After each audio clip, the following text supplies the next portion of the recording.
No cigarette smoking in my room. Yeah. I still want Marley. Bless FM radio, play good tune.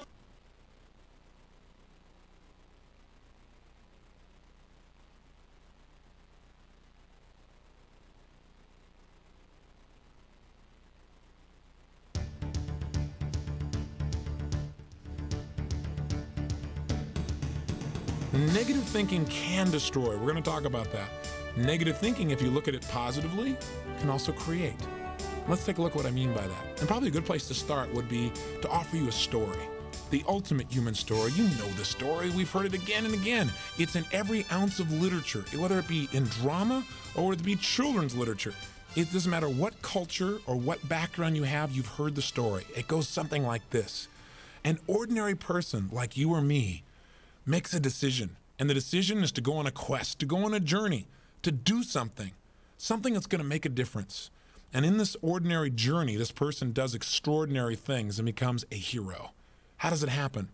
Well, you or I, this ordinary person, set out on this journey. We made a decision. And along the way, if we're real lucky, what do? We meet a very wise man who gives us some magic words or weapons. And thus armed, we travel on to a fairy kingdom or an enchanted castle in some far-off realm. And in seeking to reclaim a kidnapped maiden or a priceless treasure or a holy grail, what do? We battle off the invaders. We fight off all the problems. On our quest, we encounter wonders beyond our description, as well as monsters of 1,000 kinds. But armed with the pure heart and the wise man's power, we slay the dragon. Welcome to the Jam Master Show. Also want to big up to Ragga D for a fantastic show. You can find it as the plot And of Ragga Tales D and Myths from is a every lively ancient individual, culture. you know. Sometimes the hero's name is Full of Lancelot. spirit, Other man. times Luke Skywalker. And him saying we're ready to take on the world. Anybody like he want to take on the world when it comes to music, you know.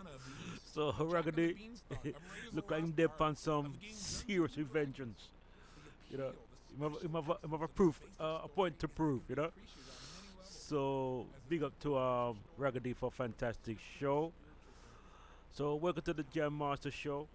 Very shortly we'll be joined by the Miracle Man.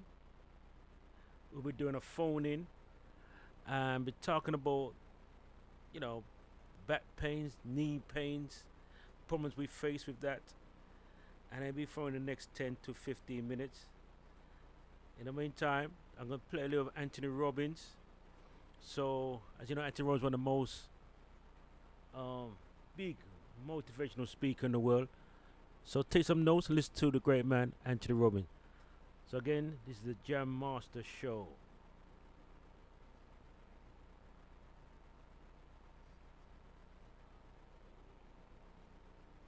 And a lot of them are legitimate. But you know what's interesting? A lot of people have dreamed and approached their dream over and over again, each time failed to slay the dragon, failed to come back and win the maiden's hand, failed to come back and free their friends, and pretty soon they've given up. And giving up is the ultimate danger. The message of the power of positive thinking is a message in belief. It teaches us that we must be able, no matter what the environment, to focus on what we do have, to focus on how to turn things around, to focus on how to make things work. The message of the power of negative thinking is simple. Focus on what you don't have. Focus on how things are not how you want them to be. And certainly you will find yourself unarmed and facing a dragon that is ferocious, one that you know you cannot defend against. And whether the dragon eats you or not, you'll still feel the pain as if he had. What do I mean by this metaphor? Well, I got a question for you. Those who slay the dragon, those who free the maiden, those who come home to the joy and happiness that they dreamed of, what do they all have in common? What do all these ordinary people who become extraordinary by doing extraordinary things have in common? Well, one might say they were positive thinkers, without a doubt, and I would have to agree. But what does that mean? The bottom line is we read the stories of people who find out what resources they really have, because they're able to get themselves to be confident where other people are fearful. Really, what is the power of positive thinking? It's the power of faith. It's the ability to generate a feeling of certainty in yourself when nothing in the environment supports you. See, every great achiever I know, I don't care who it is, whether it be Lee Iacocca or my daughter Jolie, anyone who makes a difference, anyone who contributes, anyone who produces a quality of life, a result that is measurable, that other people aspire to, All these people have something in common. They're positive thinkers. You want to be a hero? Learn to create certainty in the face of fear. What is negative thinking? For most people, the power of negative thinking is the power to destroy. The power of negative thinking is really the ability to allow yourself to operate from fear instead of faith. And that is when your life falls apart. Out of fear, most people constantly focus on the worst that could happen, anticipate it in advance, and thereby try to avoid even participating in something where they may not end up on top, where they may not achieve, where they may not be able to make things work the way they dream them. But see, the greatest way in the world to never achieve your dreams is never take the first step. The greatest way in the world is to make sure you create nightmares about your dreams. Greetings. Greetings.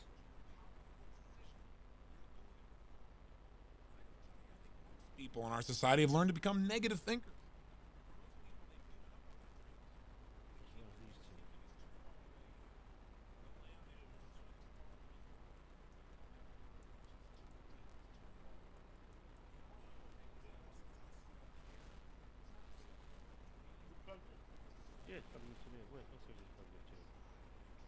Oh no, this ain't. Sorry, this ain't talking to you. Well,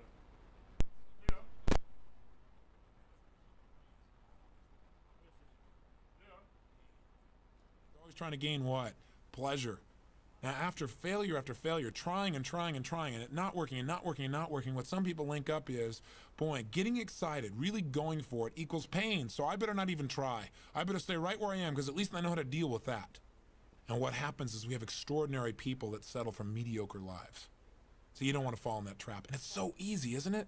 Haven't you failed there at least some point in your life where you felt so jaded and so frustrated and you tried so hard and you gave your all and it still didn't work that you felt like, why even try? I certainly know I have. That's where I was about 6.5, 7 years ago.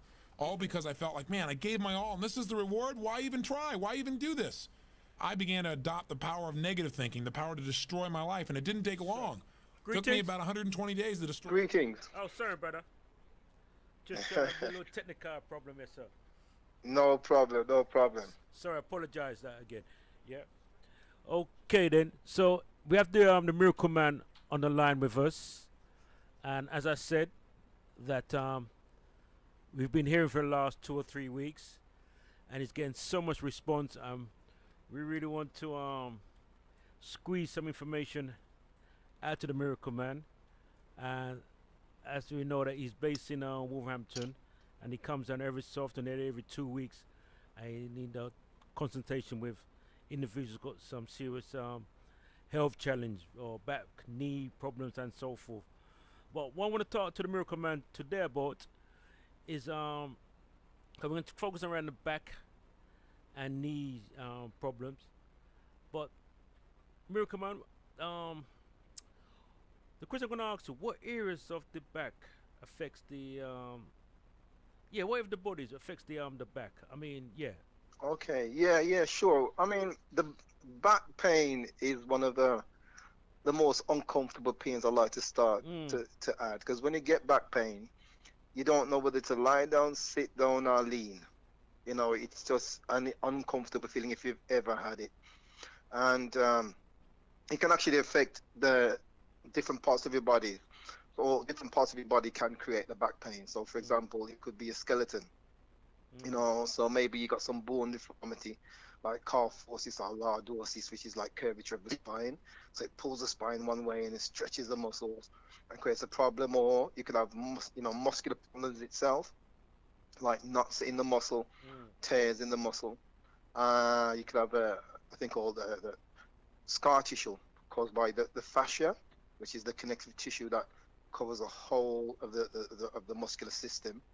Yeah, this, as I mentioned before in previous talk, it's like cellophane, very loose, but they can become very taut like a drum, especially when dehydrated, or if the muscles have been overworked, or if there's been a sudden movement in the muscle.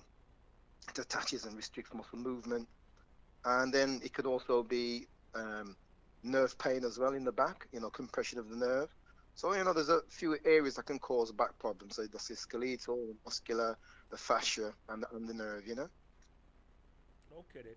So, I mean, the question would be, in your, if your works and your consultation, what are the common back problems people have then, you know? Okay. Well, yeah. I mean, that's a hard one to pin down, to be honest. But I think a lot of people get upper back pain, mid back pain, and lower back pain. But if we start with say lower back pain, for example, we know a lot of people get sciatic pains in the back. That's quite, that's quite common now, isn't it? Yeah, that's a common one. I think a lot of people have heard of that one. You know, it's not something you don't have to be in an accident to have experienced that kind of back pain. It can simply be because the way you sit down, maybe even if you carry a wallet in your back pocket, and like yourself, Dougie. Huh? No, sorry to cut you there, but would you say a lot to do with posture, that we're not really we're not sitting correctly, we're not standing correctly, and it's all to do with posture, you know, the way we sit down, just a shoulder. Yeah, because our core muscles around the lower abdomen and the hip need to be strengthened. And some people, technically, when we sit down, we're supposed to sit down with our feet flat on the floor and our back straight. Right. A lot of us don't do that. We either put our feet outstretched, which causes the lower back to bend, to bow, basically. So therefore, you're creating pressure on the muscle, pressure on the fascia tissue, hence then pressure on the nerve, and you get lower backache. Thinking, why is my back hurting? Or some people sit on a sofa that's deep, and the feet aren't on the floor. You can get backache that way as well. Yes. But if you have a big wallet in your back pocket, let's say you're rich like yourself, brother Doug, you know, you have this big fat, you have this big fat wallet in your back pocket as a man, you know. Then that wallet, for example, they call it fat wallet syndrome. So that wallet now puts pressure on the muscles in the buttocks, and the muscles in the buttocks presses against the nerve, and then it presses on the sciatic nerve. That doesn't give you sciatica, but it gives you pain in the sciatic nerve. That nerve is like one of the thickest nerves actually in the body. It's about as thick as your little finger. Comes from your lower back and goes down through your buttock, down back of your leg and towards it on branches underneath your feet. So if you get sciatic pain, it's probably because you've got problems in the lower lumbar area, which can be caused to a lot of different activities. Or could be carrying a heavy weight, or if you're overweight, you can put pressure on the discs, and if the discs between the vertebrae split, pushes on the nerve, and it creates ache and pain. Right. But some people have that going on, but they don't feel the pain. Other people get it and they feel the pain. Okay. I just want to bring it back down to you, because the kind of work you do now, say for example, someone's got lower, back is very common now, lower back pain and upper back pain and so forth, right? And if someone come to you, so if I come to you now, what would you do with someone like me if you have a conversation with you and so forth? Okay, well, the first thing I'm going to do is we're going to do is have a consultation. It's an in-depth health consultation. Right. Yeah. So looking at your history of your health, your lifestyle, your diet, your activities or inactivities, and it kind of helps me to weigh up what's caused your actual back problem. Because people can come with a problem and you don't know what's caused it, or they don't know what's caused it. But if we can go through the whole lifestyle, then we can quickly identify what the issue is. Yeah. And once I've identified, I'll look at the best possible treatment to alleviate it. Yeah, that's my approach towards it. But we're saying about different type of backaches. You have lower back pains, mid back pains, and even upper back. So the trapezius muscles if they're very tight. Some people kind of, if they're stressed or so forth, they might walk over the shoulders hunched up all the time, which puts a lot of strain on specific little muscles in the back. I won't name them all because we're going to get technical, right? And there's no need to go Latin on everybody. But, the way our whole body conformity or body language can create stress in the upper back. And same thing I would do if people come to me with an upper back problem. It could even be whiplash to the neck. Yeah, so it's, the neck is still part of the back, if you know what I mean. So then it's just identifying what's caused that problem. But something, I know that I'm talking about women, who wear high heel shoes, them. Yes. Right? That can cause pain in the lower back, yeah. Yes. Yeah, I mean, it causes pain in more places than the lower back, but we can get into that later if you wish. Mm-hmm. But definitely, high heel shoes can create pain in the they call it the iliac crest, which is the lower part of your back. Right. Which kind of, if you know what a clamshell looks like, imagine put two clamshells side by side, Mm-hmm. and it's kind of just it's not like your pelvis really, right? So then there's muscles attached to there, and once you put those high heel shoes on, you're shortening the muscles in your calf, you're shortening the muscles in your hamstring, Right. you're tightening the muscles in your buttocks, and it puts pressure Mm. on the iliac crest, and you get pain there because Mm. the muscles are tightened where they're not supposed to be tightened, they're supposed to be quite loose. Mm. Mm. Okay then. Well, we're saying to our sisters, be conscious of the high heel shoes you're walking with down in, Yeah. because it can cause health challenges, you know. Yeah, Uh, yeah. and I mean, so over the years, you know, like women wear high heel shoes, and some women are sensible. A lot of women, let me rephrase that. A lot of women are sensible enough to know that if you're wearing your high heels, you know, you might carry a pair of flat shoes with you as well. So if Yeah. if your foot get tired, you take them off, and you know, change the footwear momentarily till you feel a little bit better. But yeah, if you do something that you do all of the time, sisters, then you know you might find that you probably have problems with the hip as well, or even the knee. You know, so yeah, just be mindful of that. Mm. Mm. Mm. Okay then. Um, Next question I want to ask you, because I mean, a lot of people have knee problem with them knees and so forth, right? Again, when people come to what kind of problem they complain about their knees and thing?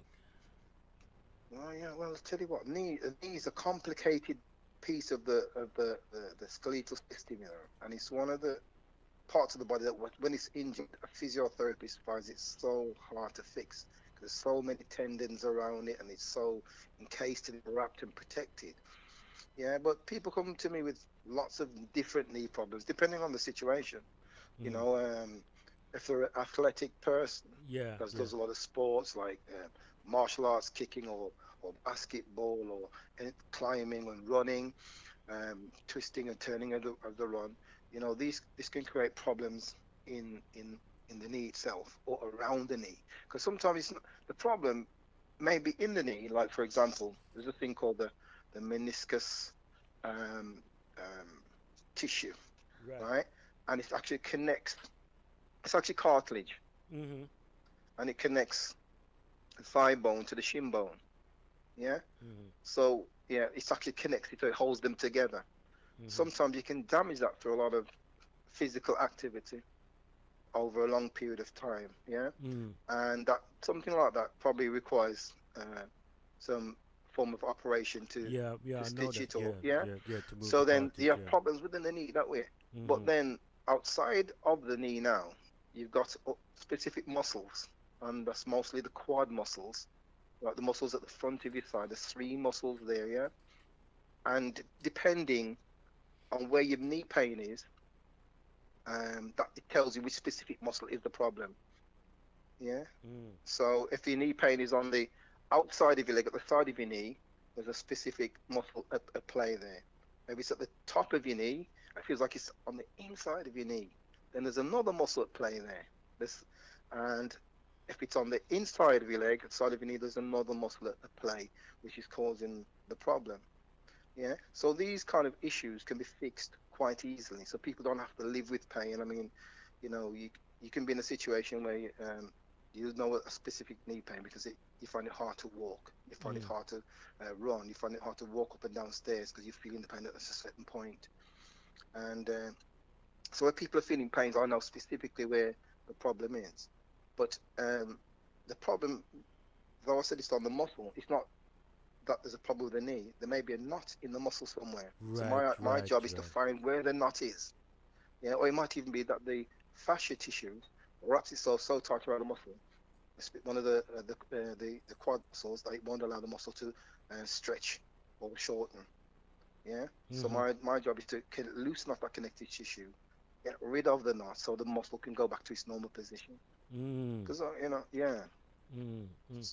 But would you recommend swimming and yoga and them thing there for keep Yeah. the body supple and because swimming is very good because you don't Some put no. preventative maintenance. Yeah. Yeah. Mm. I mean, if I could just touch on the swimming, Yeah. there's certain swimming movements you do with your feet. Yeah, kicking movement in the water. And some people do it really fast and vigorously to keep going. That can actually create problems in the knee itself. Okay then. Yeah, because Okay. you're really overworking the knee on really fast. You know what I mean? Because you think you're just kicking the knee, but you're bending the knee as well. And even though working and exercising in water is light and it's no pressure on the joints, it does create problems in the muscles. So you just have to be mindful of that. But swimming is definitely a good way of doing it. But yoga, stretching, definitely is a good exercise because it's about stretching the tissue. And that's important as well. Even if you're going to do sport activities, but it's good to know that you do a lot of stretches before you go into the because you can't really go in cold or you're going to damage yourself. And yoga helps to do that by obviously continue. If it's a daily practice or weekly practice, you do a monthly thing. It's something that helps to keep your joints open. Right. It helps to keep the muscles healthy and stretched and warm. What You know, about ready for anything. What about weights? Would you recommend people push some weights to tone the body, or do you do? Well, yeah.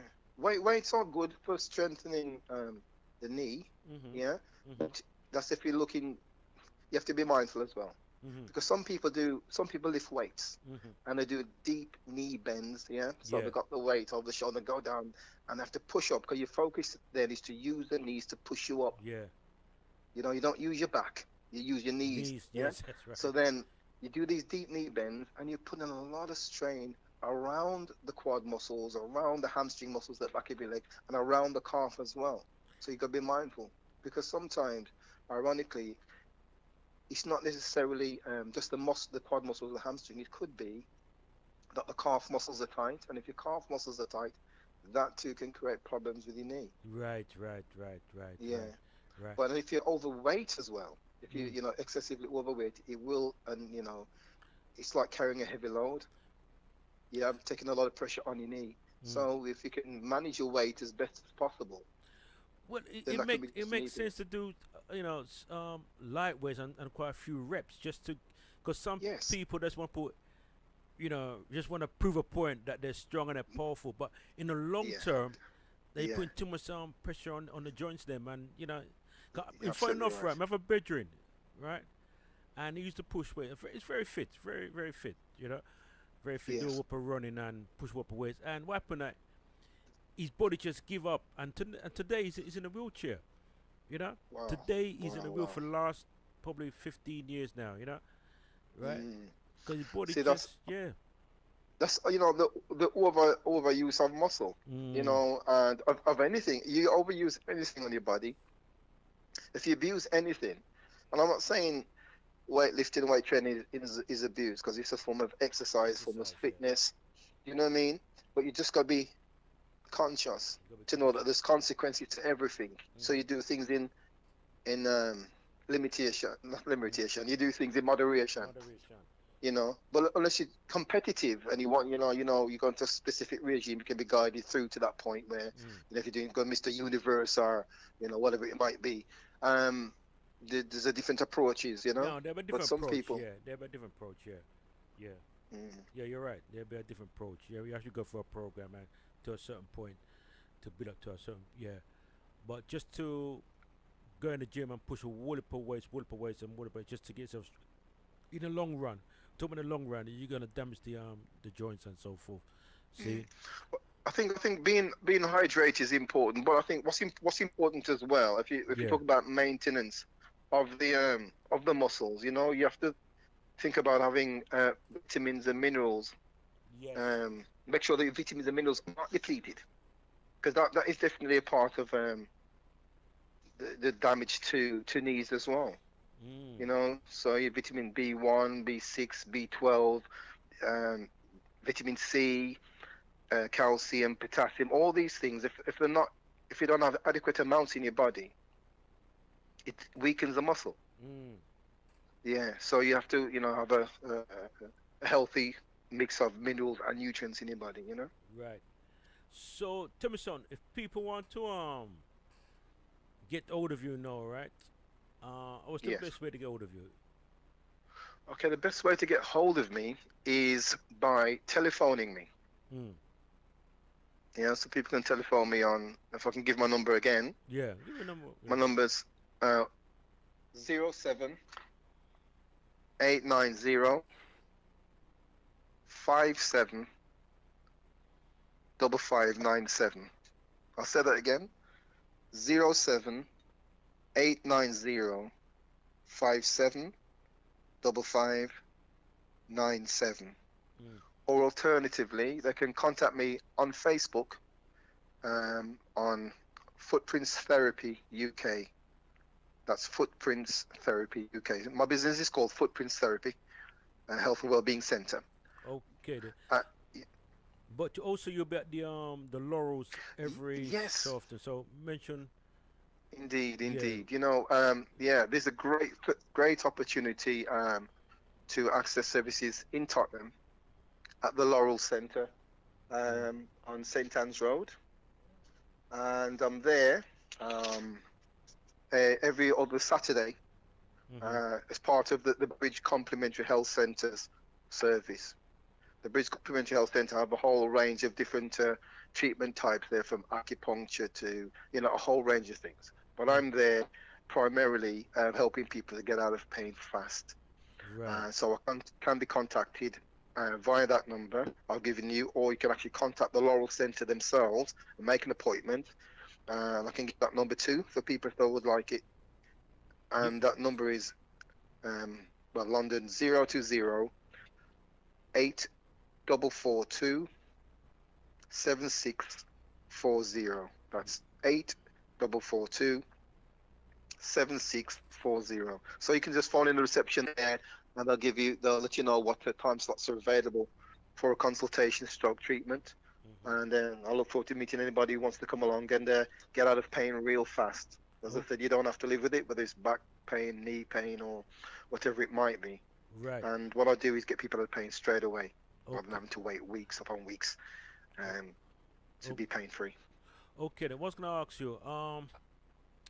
I know that you'll be doing a tour with some individuals, yeah? Yes. I wonder if you can mention that so people could be familiar. Okay. Who will be? Yeah, I'd love to. Yeah, mention about the organization and where they be touring and what they do as well. See? Okay. Well, here's the thing.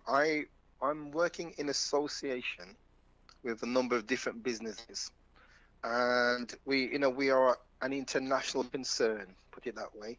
Yeah. So we're based in places as far as Dubai, Cyprus, Spain, and England. Yeah. And there's a whole raft of individuals who provide health and well-being, and not just health, but also financial information to support you in your needs and your growth.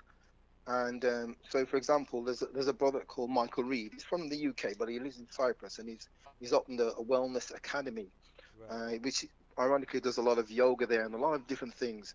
But this brother is really special, you know.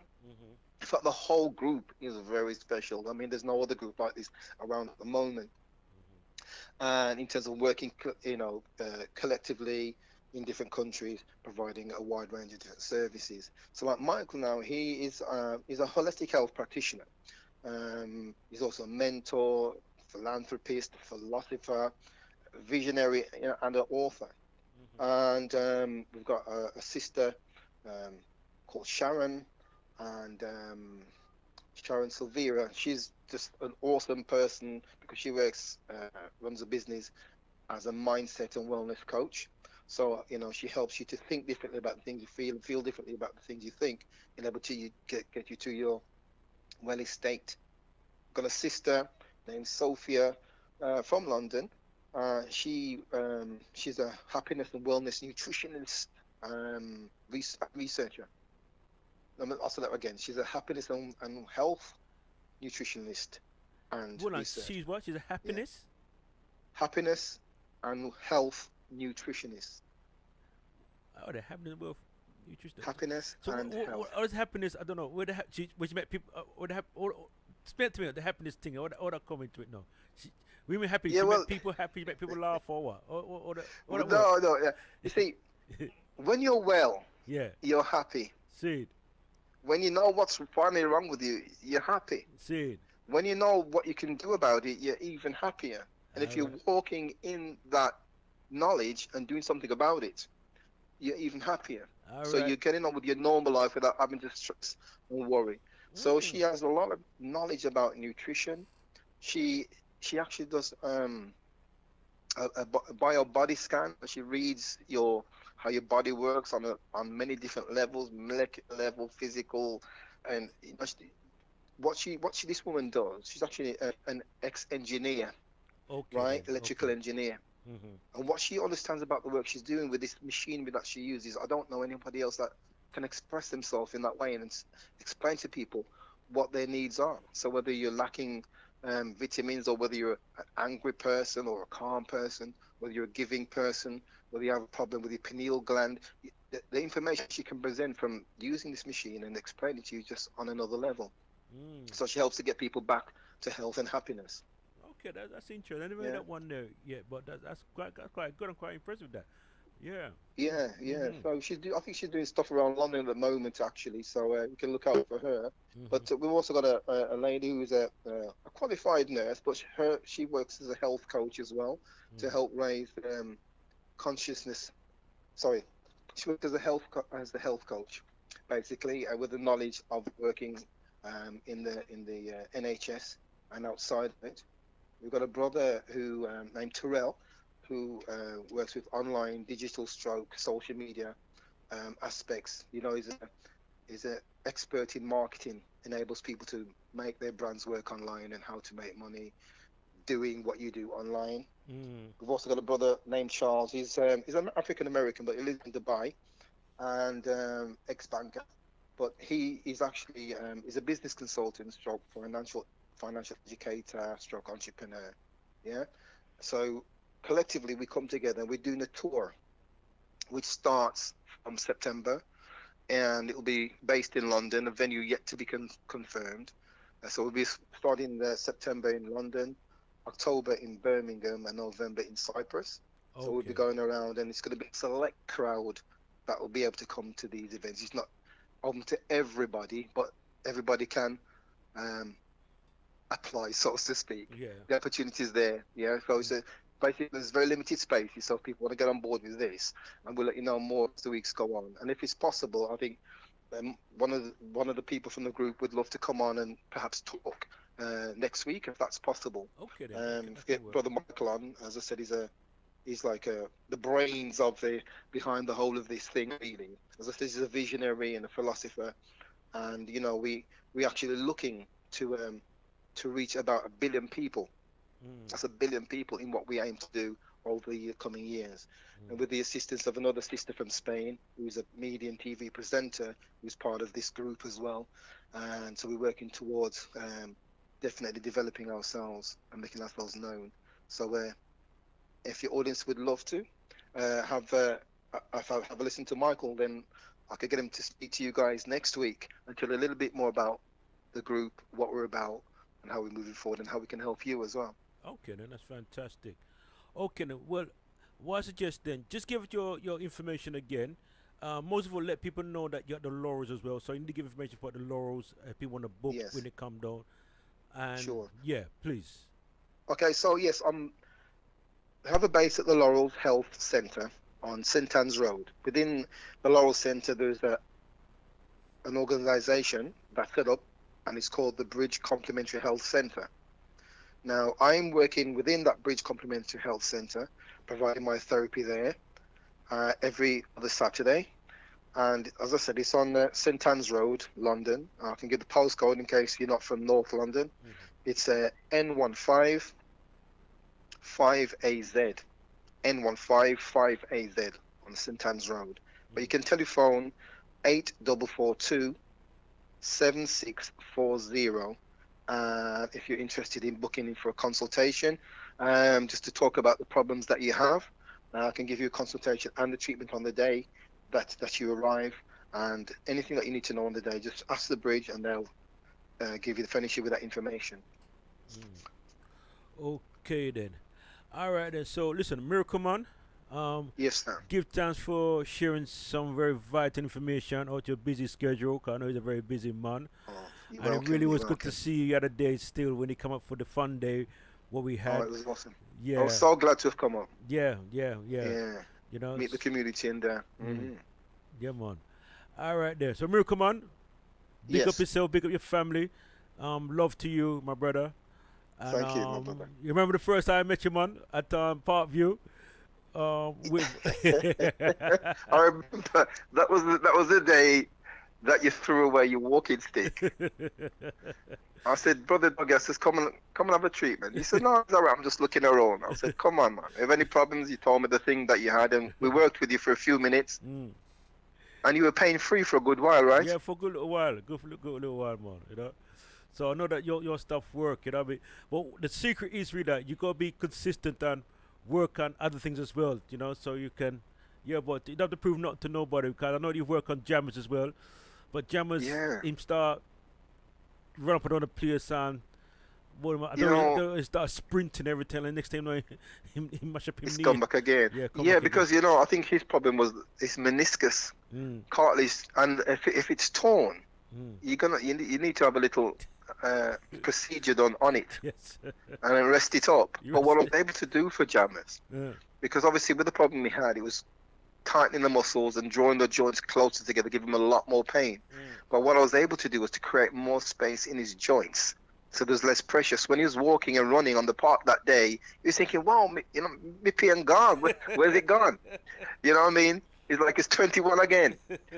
But then you have to remember that the issue was still there. It's actually a torn piece of material, and, that's the damage. If it was just these muscles, then that would have been much easier, because muscle helps to create space within the joints once you free them up.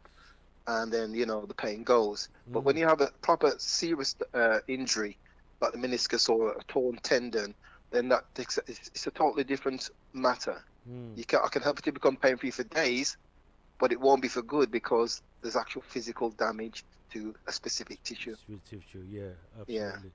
Absolutely. Okay then. And one to Harold the Angel. You hear from him? Have you spoken to him lately? Do you know what?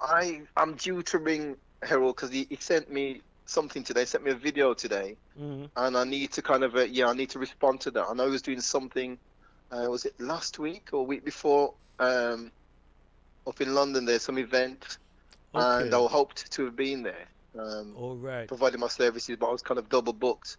But I'm due to talk to him actually as soon as I finish this conversation to you, all right, to make some links with him. All right then, no problem, brother. So, brother, again, big up yourself, man. Oh, hold on. Before you leave, I want people to know that this man know Lenry Henry personally, Oh, you mean? My friend, man. We grew up together, Once I grew up together, he's 3 years older than me. We grew up pretty much on the same street, went to the same school, on the same and street. Siblings. Sir Lenny, the man from Dudley. All right, yeah, man. What? If I could just say a little story. He and I were one of the only two black children in Dudley at the time that did impersonations of people. Whether it was Benny Hill or Tommy Cooper or whoever. People on TV at the time of the 60s, 70s. See. And I went into theatre, did a lot of acting, but obviously he went down a different pathway and has done incredible things. I mean, not just his performance ends, but his contribution to Africa, his contribution to black presence on TV, and the confidence he's given people to step up to another level. He's done an amazing work, and we're really quite proud of him, to be fair, over in Little Dudley. Yeah, well, it's that. Well, son, it'd be nice if we can get old from him to listen when we want to do something with him. Because it'd be nice, but them man that just have to go through some busy agent and he's busy. Agents, the agent. If it was for Lenny alone, I think he'd do anything. But when you have an agent managing everything, it becomes something else. Well, but keep the faith. You never know, and nothing's impossible. It's true. Yeah, nothing's possible. Yeah, man. All right then. So look, big up yourself now, and we speak later. Yeah. Okay, bless. Until then. Yeah, man. Respect. Yeah, man. Yeah, one more. All right then. So we have a beautiful brother, the Miracle Man, who joined us. And as you know that he is the miracle man, and any pain you have, he can deal with it, and you have to prove nothing to nobody because he dealt with many people. Only 10-15 minutes, and that's why we call him the miracle man. Talk about that. Negative thinking, if you look at it positively, can also create. Let's take a look at what I mean by that. And probably a good place to start would be to offer you a story.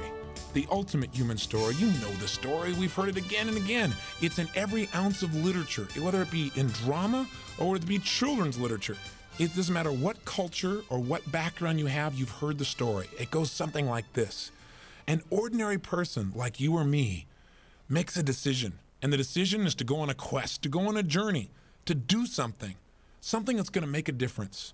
And in this ordinary journey, this person does extraordinary things and becomes a hero. How does it happen? Well, you or I, this ordinary person, set out on this journey. We made a decision. And along the way, if we're real lucky, what do? We meet a very wise man who gives us some magic words or weapons. And thus armed, we travel on to a fairy kingdom or an enchanted castle in some far-off realm. And in seeking to reclaim a kidnapped maiden or a priceless treasure or a holy grail, what do? We battle off the invaders. We fight off all the problems. On our quest, we encounter wonders beyond our description, as well as monsters of 1,000 kinds. But armed with the pure heart and the wise man's power, we slay the dragon, we liberate the treasure, and we return home with the prize. That's humanity's favorite story.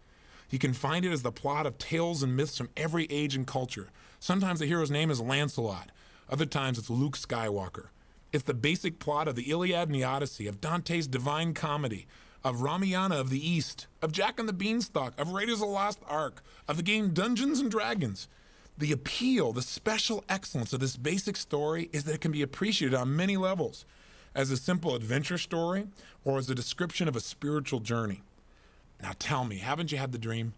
Haven't you dreamed of the person who makes the difference, who helps everyone, who's loved by everyone, where you help to change the entire community or your family or your friends?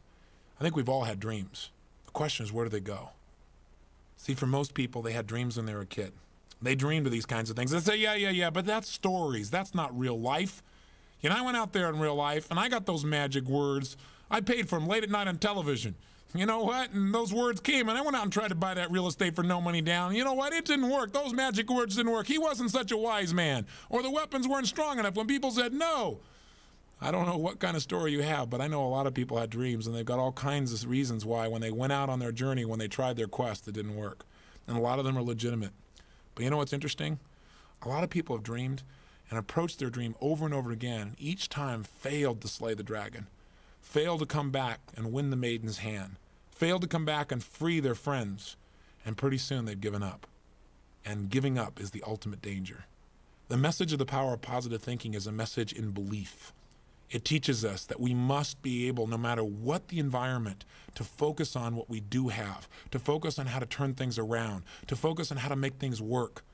The message of the power of negative thinking is simple. Focus on what you don't have. Focus on how things are not how you want them to be. And certainly you will find yourself unarmed and facing a dragon that is ferocious, one that you know you cannot defend against. And whether the dragon eats you or not, you'll still feel the pain as if he had. What do I mean by this metaphor? Well, I got a question for you. Those who slay the dragon, those who free the maiden, those who come home to the joy and happiness that they dreamed of, what do they all have in common? What do all these ordinary people who become extraordinary by doing extraordinary things have in common? Well, one might say they were positive thinkers, without a doubt, and I would have to agree. But what does that mean? The bottom line is we read the stories of people who find out what resources they really have because they're able to get themselves to be confident where other people are fearful. Really, what is the power of positive thinking? It's the power of faith. It's the ability to generate a feeling of certainty in yourself when nothing in the environment supports you. See, every great achiever I know, I don't care who it is, whether it be Lee Iacocca or my daughter Jolie, anyone who makes a difference, anyone who contributes, anyone who produces a quality of life, a result that is measurable, that other people aspire to, all these people have something in common. They're positive thinkers. You want to be a hero? Learn to create certainty in the face of fear. What is negative thinking? For most people, the power of negative thinking is the power to destroy.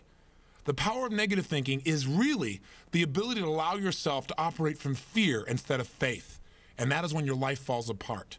Out of fear, most people constantly focus on the worst that could happen, anticipate it in advance, and thereby try to avoid even participating in something where they may not end up on top, where they may not achieve, where they may not be able to make things work the way they've dreamed them. But see, the greatest way in the world to never achieve your dreams is to never take the first step. The greatest way in the world is to make sure you create nightmares about your dreams and allow those nightmares, your fears, to slowly eat away, to cut away at your courage, your power, your decision, your ability to move forward. And I got to tell you, I think most people in our society have learned to become negative thinkers. For most people, they've given up on their dreams. The kingdom they were seeking is too far away now. And the land they were pursuing is far beneath the waves, a place they'll never be able to reach. It's too deep, it's too far. And you know why people have taken this attitude? It's not because they don't care. It's not because they don't want to dream. It's because so many people have had dreams and they've tried and they've tried and they've tried and they've quote unquote failed in their mind to achieve. And so, you know, there's something interesting about the human brain, and that is that the human brain is always working hard to avoid what? Pain. And it's always trying to gain what? Pleasure. Now, after failure, trying and trying and trying, and it not working and not working and not working, what some people link up is, boy, getting excited, really going for it equals pain, so I better not even try. I better stay right where I am because at least I know how to deal with that.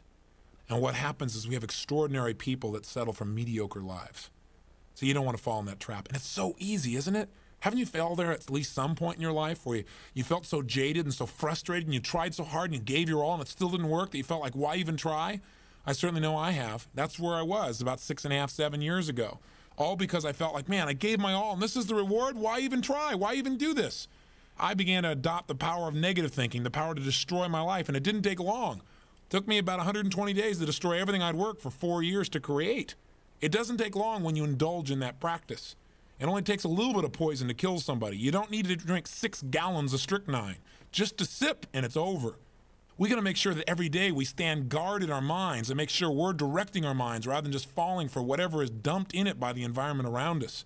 It's critical because what we think about daily is what's determining how we feel, what actions we take, and therefore each day what we think about is shaping our destiny.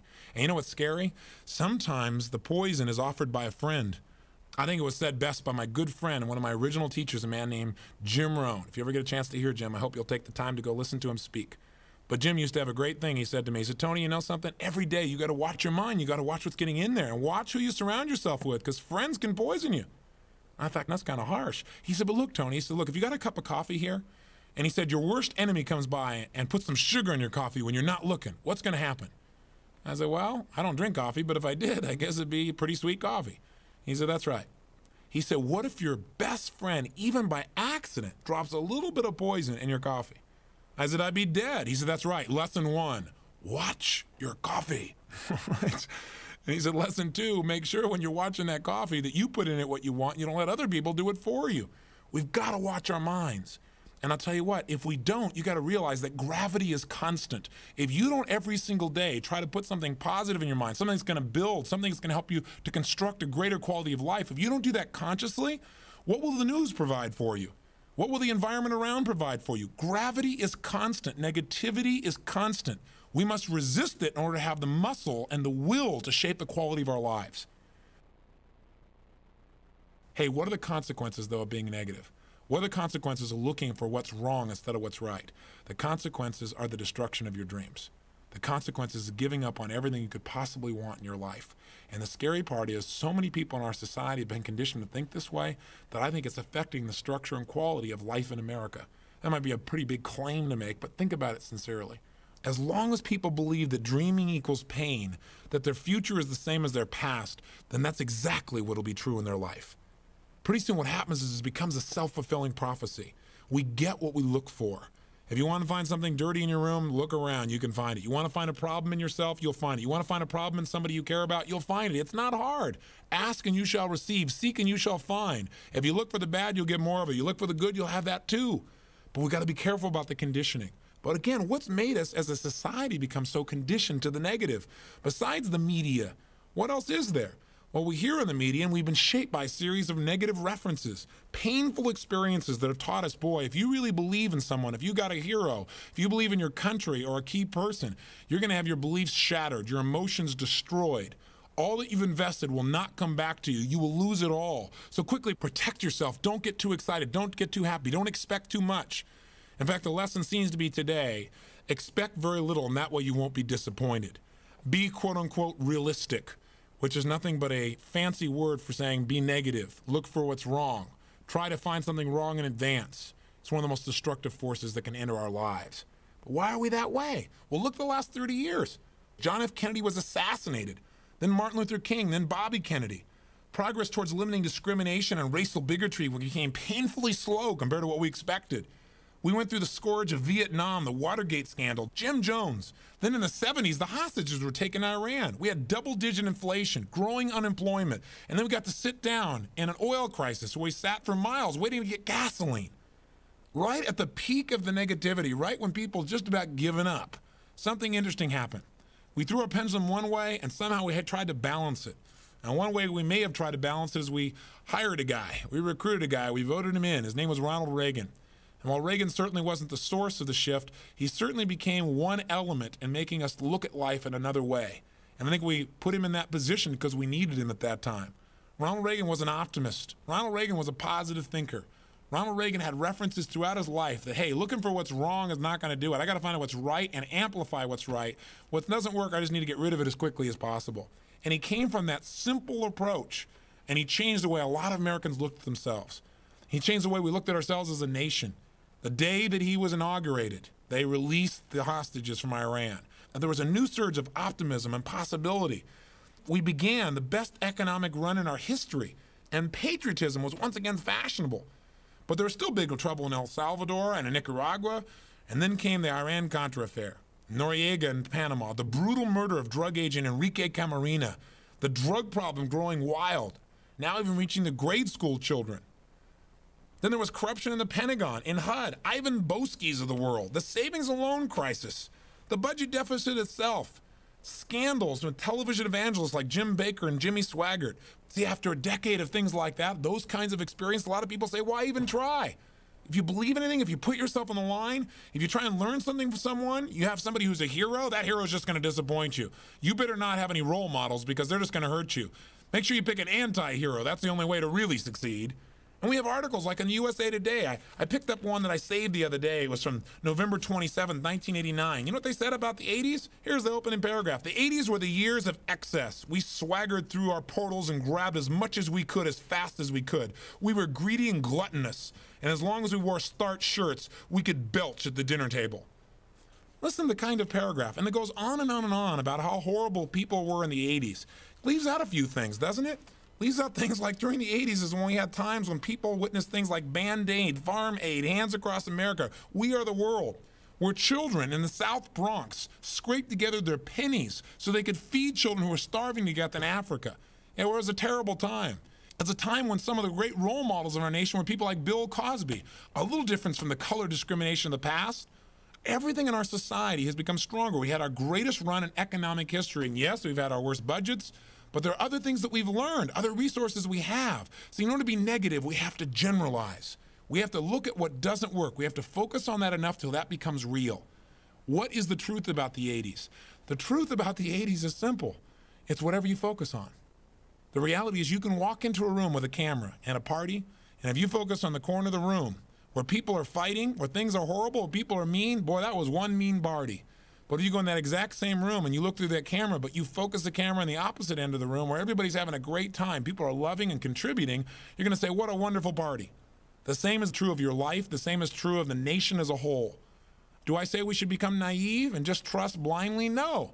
What I suggest is we have balance, that we use the power of positive thinking and the power of negative thinking. You say, you keep alluding to that, Tony. What does that mean? Here's what I mean. Here's how we deal with our life in a way that I think is intelligent and works. Step number one in life, see life as it is. Now I say see life as it is, here's what I mean. See as it really is. Don't make it worse than it is and don't make it better than it is. Just see things as they are. To the best of your ability, it's still not going to be accurate. But look at things.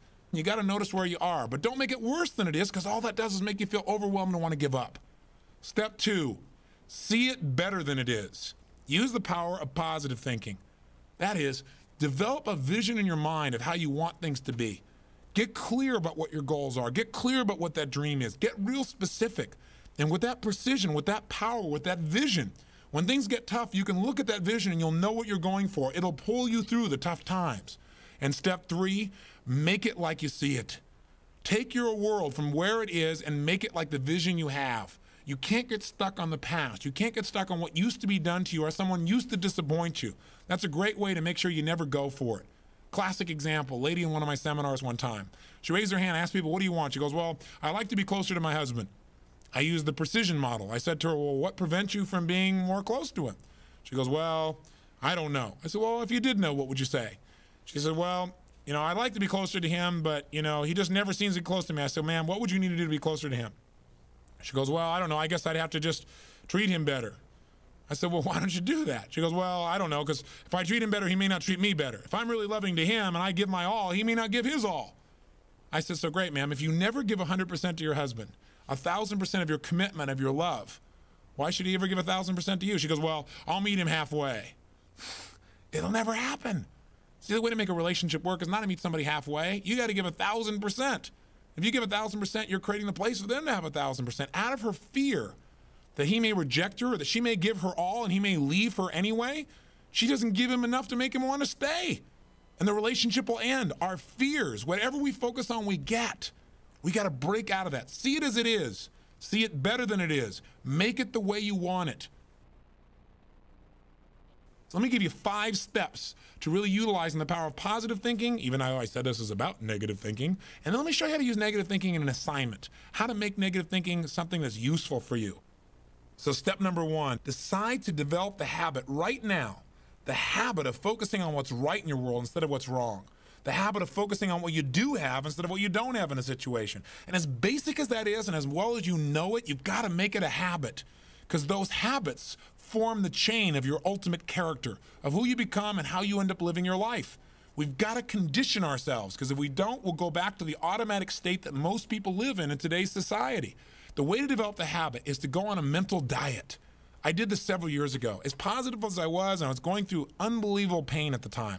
I'd had some major disappointments, some frustrations. I felt like I'd given it all. But what turned me around is one day I picked up this book called The 7-Day Mental Diet. It was a little tiny little booklet.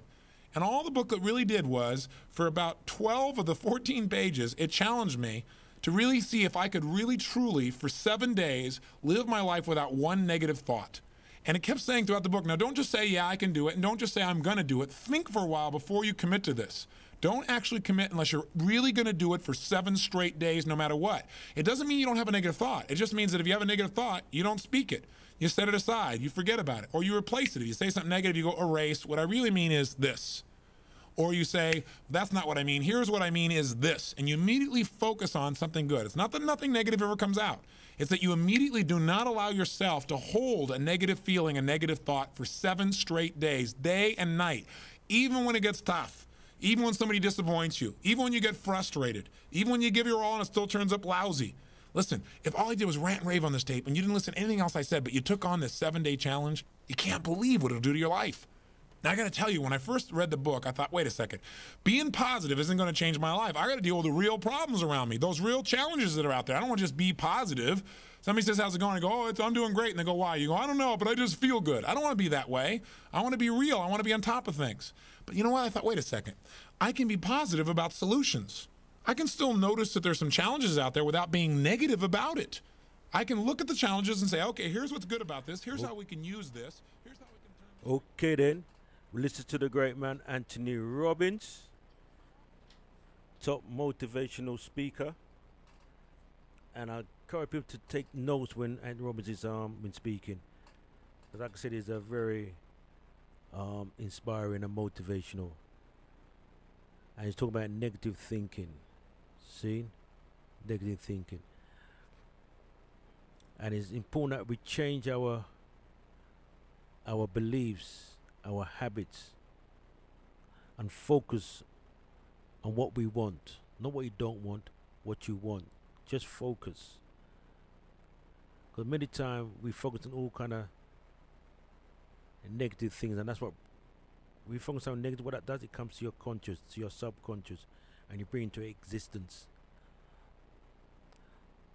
So again, we're locked into the big one, Jam Master Show. Earlier on we had the great man, the Miracle Man, who joined us earlier on. Okay. So what I'm gonna do, play more of Anthony Robbins. I'm expecting a call from Brother Lyndon, who will be joining us very shortly. As you know, to talk about diabetes. He'll be talking about, give us a review, what took place Sunday gone. Also want to pick up all those who came out Sunday at the St. Anne's Library. And it really was a joyful event. If you was there, please phone in and give us your review. Whether it be in drama or whether it be children's literature, it doesn't matter what culture or what background you have, you've heard the story. It goes something like this.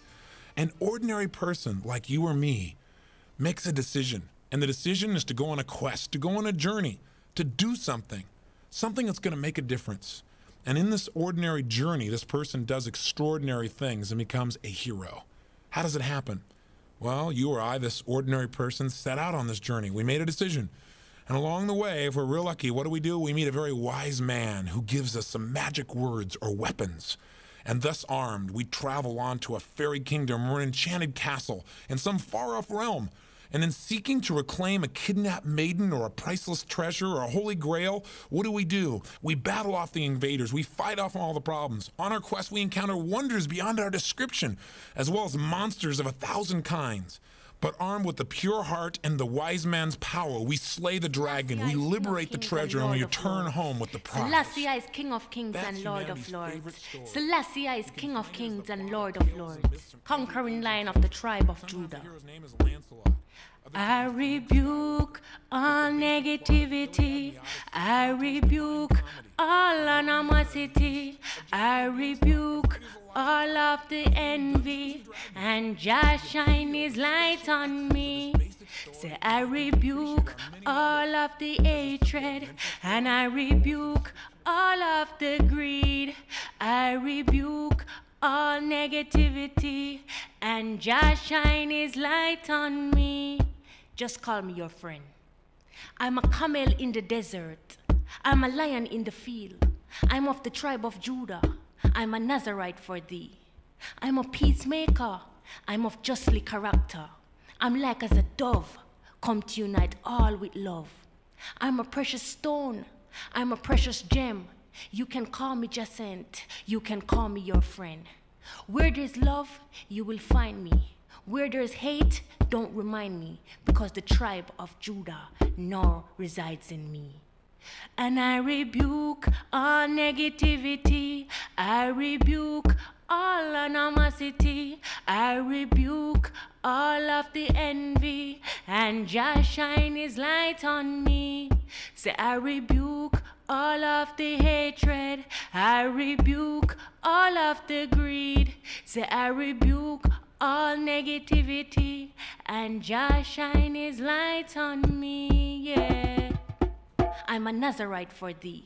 I'm a Nazarite for thee. I'm a Nazarite for thee.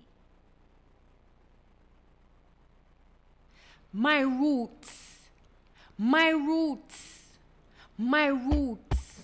I can't forget my roots. My African roots, my Ethiopian roots. My roots keep me strong. My roots keep me holding on. My roots prevent me from getting thin. And my roots is where my life begins. My roots is my identity. My roots is what's keeping me. My roots are never dry. My root is my reason why. My roots can never be washed away. My roots is always here to stay. And my roots is not meant to be combed. And my roots tell me I found my home. My roots is where I belong. My roots identify what's wrong. My roots is my only weapon. My roots keep me holding on. My roots keep me growing without me even knowing. My roots is what's in my heart. My roots ain't no poison dart. My roots let me say what I mean, and my roots let me mean what I say. My roots keep me growing strong, and I admire what it's showing. My roots give me strength, so I'm no longer bent. My roots give me strength, so I'm no longer bent. My roots give me strength, so I'm no longer bent.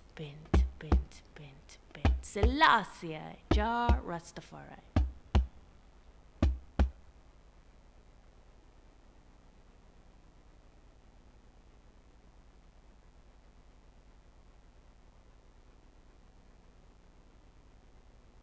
Greetings in the name of the Most High. Selassie is greetings in the name of the Most High. Selassie is King of Kings and Lord of Lords. Selassie is King of Kings and Lord of Lords. Selassie is King of Kings and Lord of Lords. Conquering Lion of the tribe of Judah. I rebuke all negativity. Greetings. Greetings. I rebuke all of Greetings. envy and Jah shine his light on me. I rebuke all of the hatred and I rebuke all of the greed. I rebuke Greetings. all negativity and Jah shine his light on me. Okay, we got some challenge. Hello. Greetings. Hello. Yes. Greetings, that's brother good. Dougie. Fantastic. Okay then. How you doing? Yeah, man. Give thanks and praise, man. You know. Brilliant, brilliant. Give thanks and praise. I just want to let people know that we do have Lyndon with us, and who gave a powerful presentation Sunday talking about diabetes, and he's been joining for the last 2 or 3 weeks. But we want to go straight to the chase, Linda. We don't have time to really go into your business right now, because the way y'all go on like say a big time super celebrity about the place. And I have your book right in front of me, because last week we did talk about your book, and I have your book, and we have the man handsome face. Hey, make me feel jealous, you know, because you have a pretty look about you, man. some smooth look, man. Maybe look kind of ragged and different, so I'm going to smooth up myself a little bit so I can step beside you, you know what I mean? You're pretty in a different profile, Dougie, you know? You know?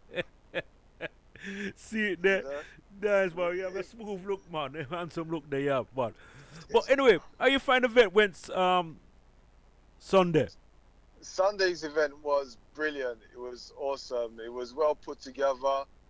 The speakers, they were phenomenal. I learned so much more from other people as well. And especially to have the tennis on and football on that day, and to have so many people there that engaged us, I was not surprised, but it was just like very influential and very inspiring, you know? So each and every speaker that you had there, Dougie, they all gave like 110%, and we all learned something from every one of them. Right. So well done to you for putting on such a wonderful event and having the knowledge to put good speakers together.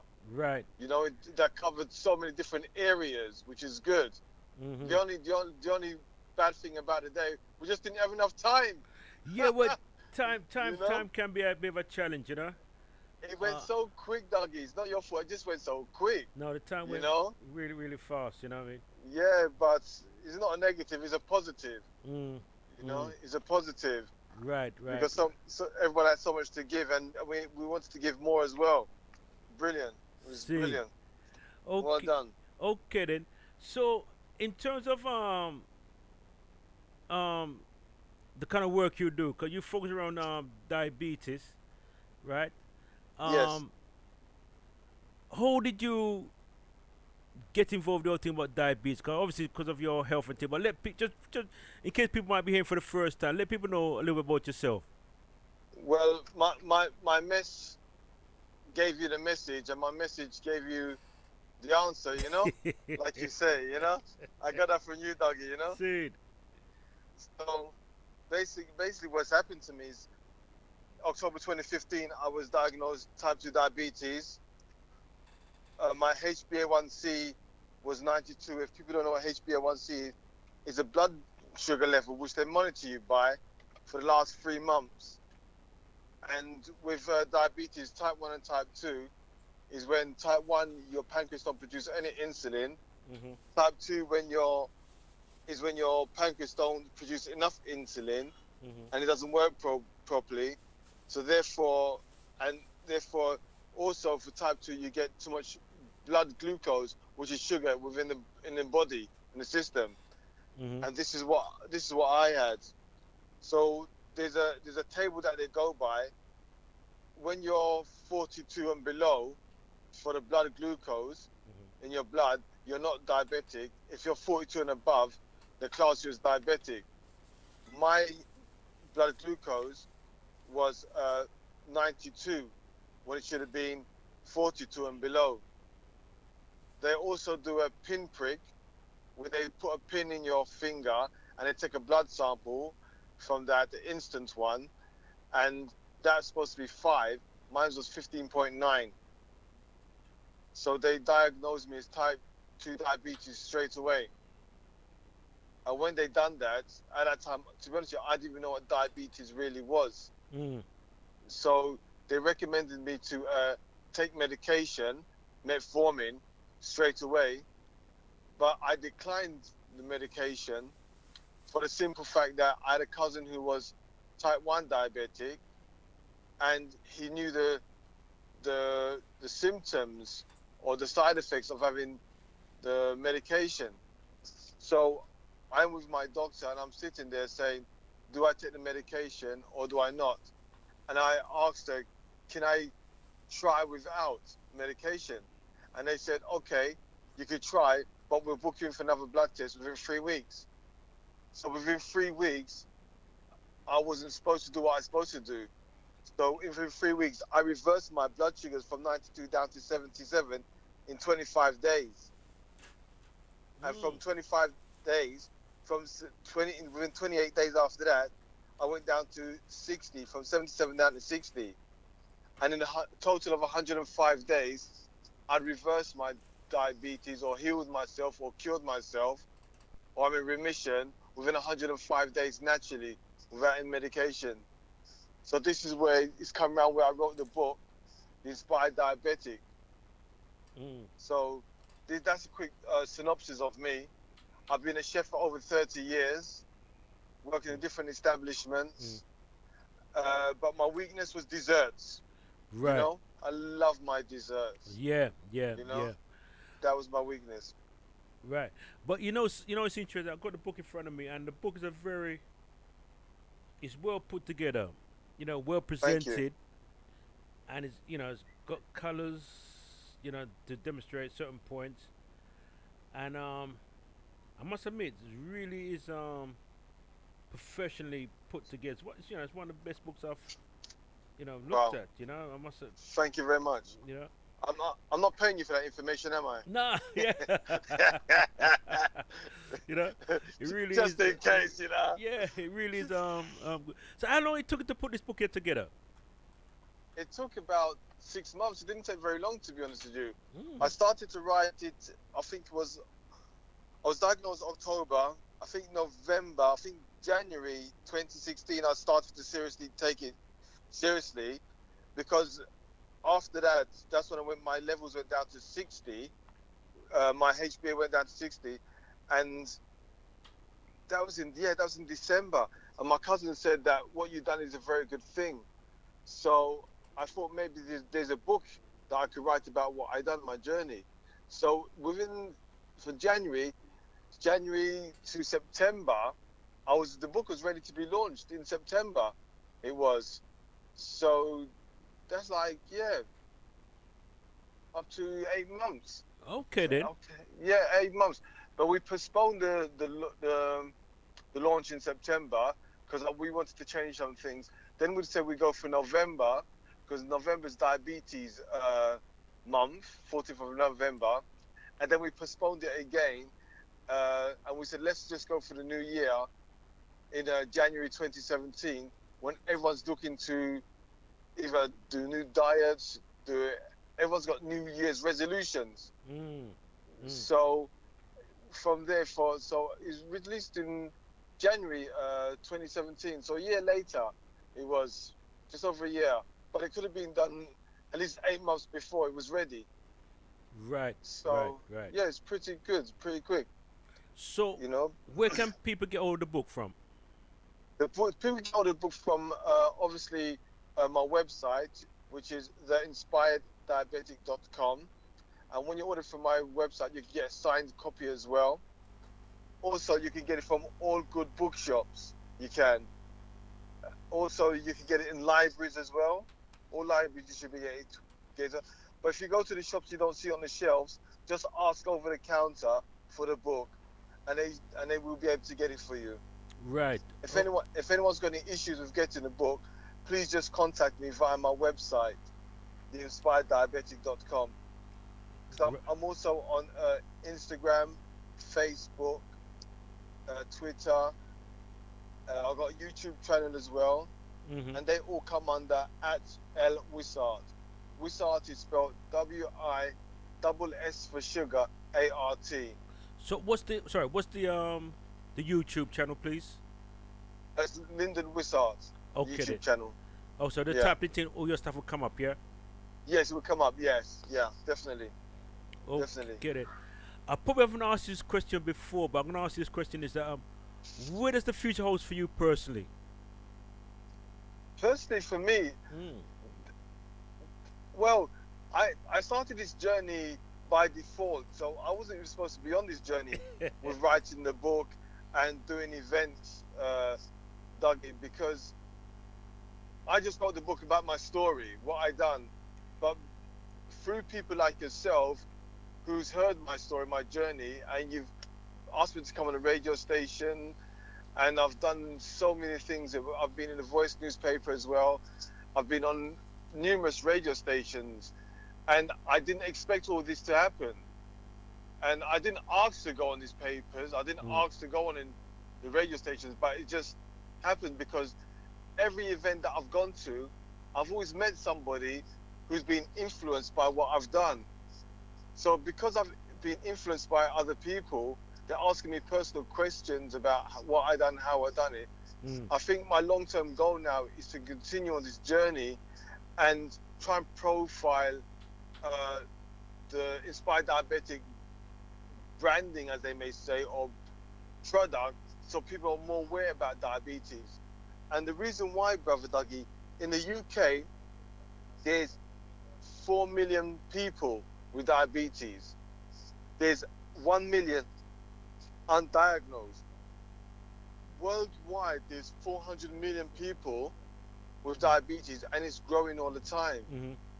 So if I can help reduce that number by my story, my journey, and influence other people to think about what they're eating, how to do it, and also to prevent people from getting diabetes, this is something that I'm going to continue my journey through radio stations like with you, through events that you're putting on. So I will continue engaging with you. That's what the future holds for me right now, and bring out some certain products for people so they can visually see, to see, wow, this is about diabetes. Maybe I should get checked. Right.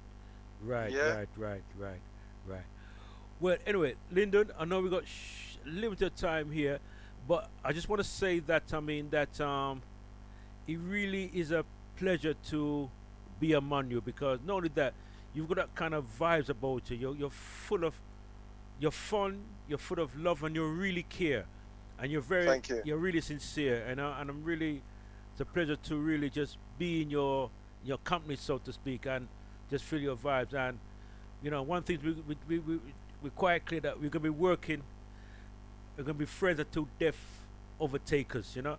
That's for sure. So again, we want to big you up. Again, give us your details again, my brother, so people can get familiar with you and your information again, please. Yeah, my website is theinspireddiabetic.com. They can get the book there and all the bookshops, and also on social media is L Wissart, is LWISS for sugar, ART, L Wissart. And if anybody wants to engage with me, if anybody wants one-on-one consultation, go onto my website. There's details there on what to do. And to be honest with you, Brother Dougie, I'm just overwhelmed and just saying thank you to you for consistently being on my side and asking me to talk and to spread the word. And I think you're doing a great job. You have great radio shows with great information, and I thank you. Also invite me to your wonderful events, which I thoroughly enjoy. Thank you very much for your support. Thank you again, my brother. Ireland and we bumped into each other earlier. Jammers, yeah? How's it going? Jammers, how you doing, Jammers? Yeah, it's all good, I know the face now. So yeah, it's been a pleasure to meet you, Jammers. Keep up the good work, yeah? Thank you very much, sir. Course. Thank you. We'll have you down in person soon, yeah? Down here soon, yeah? Okay, respect.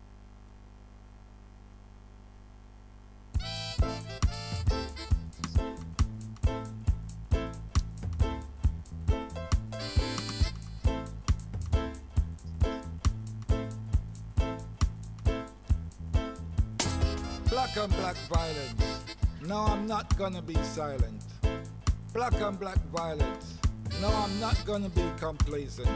It just doesn't make sense. Black on black violence shows a lack of the facts. I say, brothers, sisters, stop, clean up your act. Remember, we're from a long line of dignitaries. Behave with dignity, for we are sovereignty. We civilized the world, that's the word. We taught the world the sciences, social and physical. We taught the world how to read and write. Now one another we fuss and fight. We taught the world the 147 moral ethical laws of Mahat, nature's law, of which the Europeans stole and plagiarized and turned into the 10th commandment. Remember, we taught the world of a creative energy force, which they call God. We call it Ra, nature to you. So why are we fussing and fighting one another? Another brother, sister, mother, father, or even baby or child. It seems we've gone wild. Black on black violence. No, I'm not gonna be silent. We were the first to have moral ethical laws governing our community. We had unity. There were no need for police or armies. Now all I can see is people fussing and fighting in the name of vanity and iniquity. Now that's insanity. Black on black violence. No, I'm not gonna be silent. Black on black violence shows a lack of the facts. Hey, brothers, sisters, stop, clean up your act. Remember, we're from a long line of dignitaries. Behave with dignity, for we are sovereignty. Black on black violence. No, I'm not gonna be complacent. It just doesn't make sense. We civilized the world, that's the word. We taught the world the sciences, social and physical. We taught the world how to read and write. Know one another, we fuss and fight. We were the first to have moral ethical laws governing our community. We had unity. There were no need for police or armies. Now all I can see is people fussing and fighting in the name of vanity and iniquity. Now that's insanity. There's no unity in the Nubian community. Black on black violence. No, I'm not gonna be silent. Black on black violence. No, I'm not gonna be complacent. It just doesn't make sense. Black on black violence shows a lack of the facts. Hey, brothers, sisters, stop. Clean up your act. Let's teach the world how to behave like Nubian human beings. Hotep.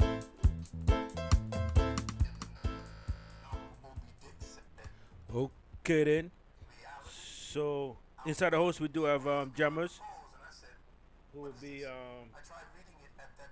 join us right now in a couple seconds.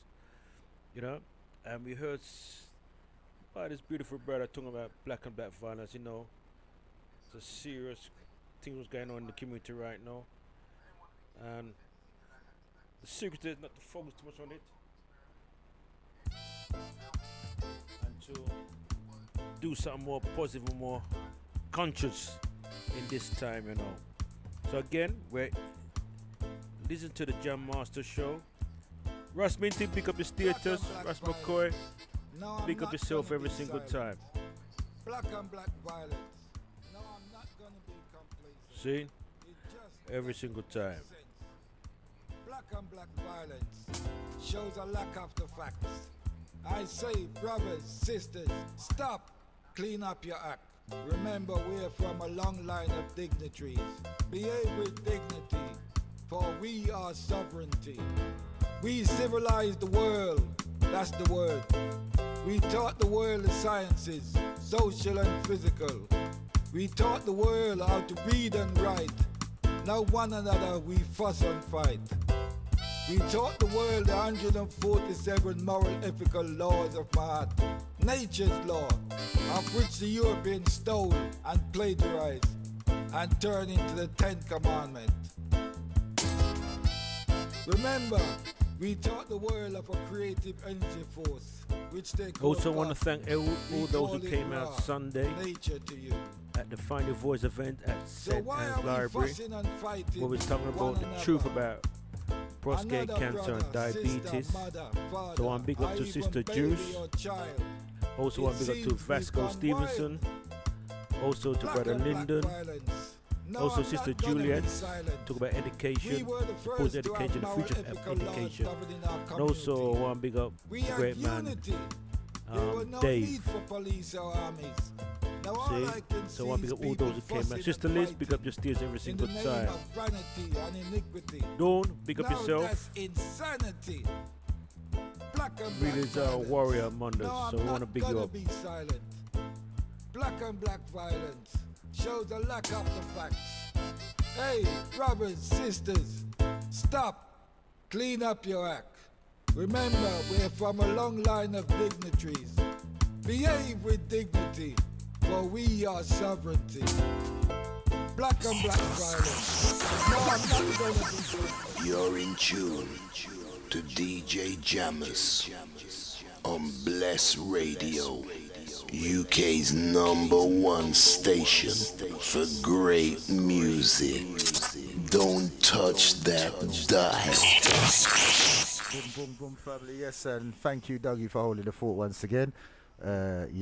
Just come from a boat party, so it was excellent as well. So just like to big up the family, big up everybody who's supporting Bless, big up everybody who's making a contribution as a family so we can achieve our maximum potential.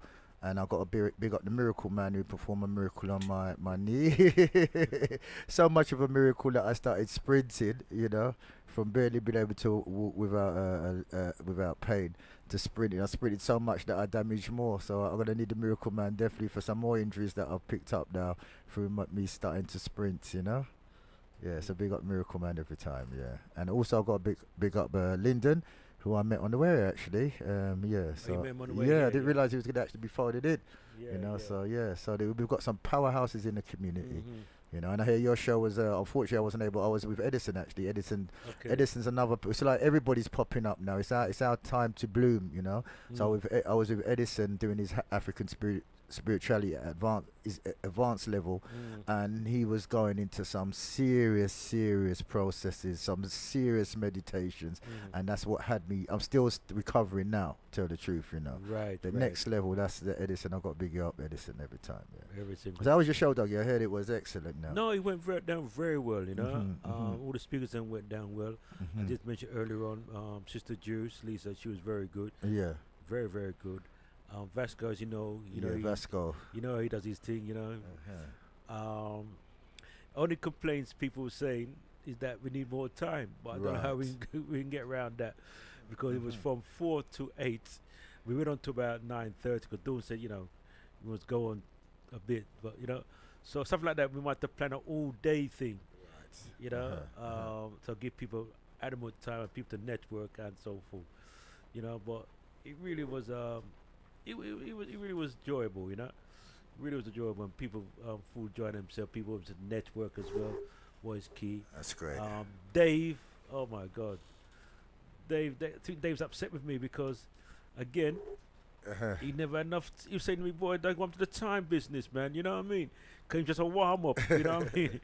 You know. So yeah. So I know that Dave is could be upset with me.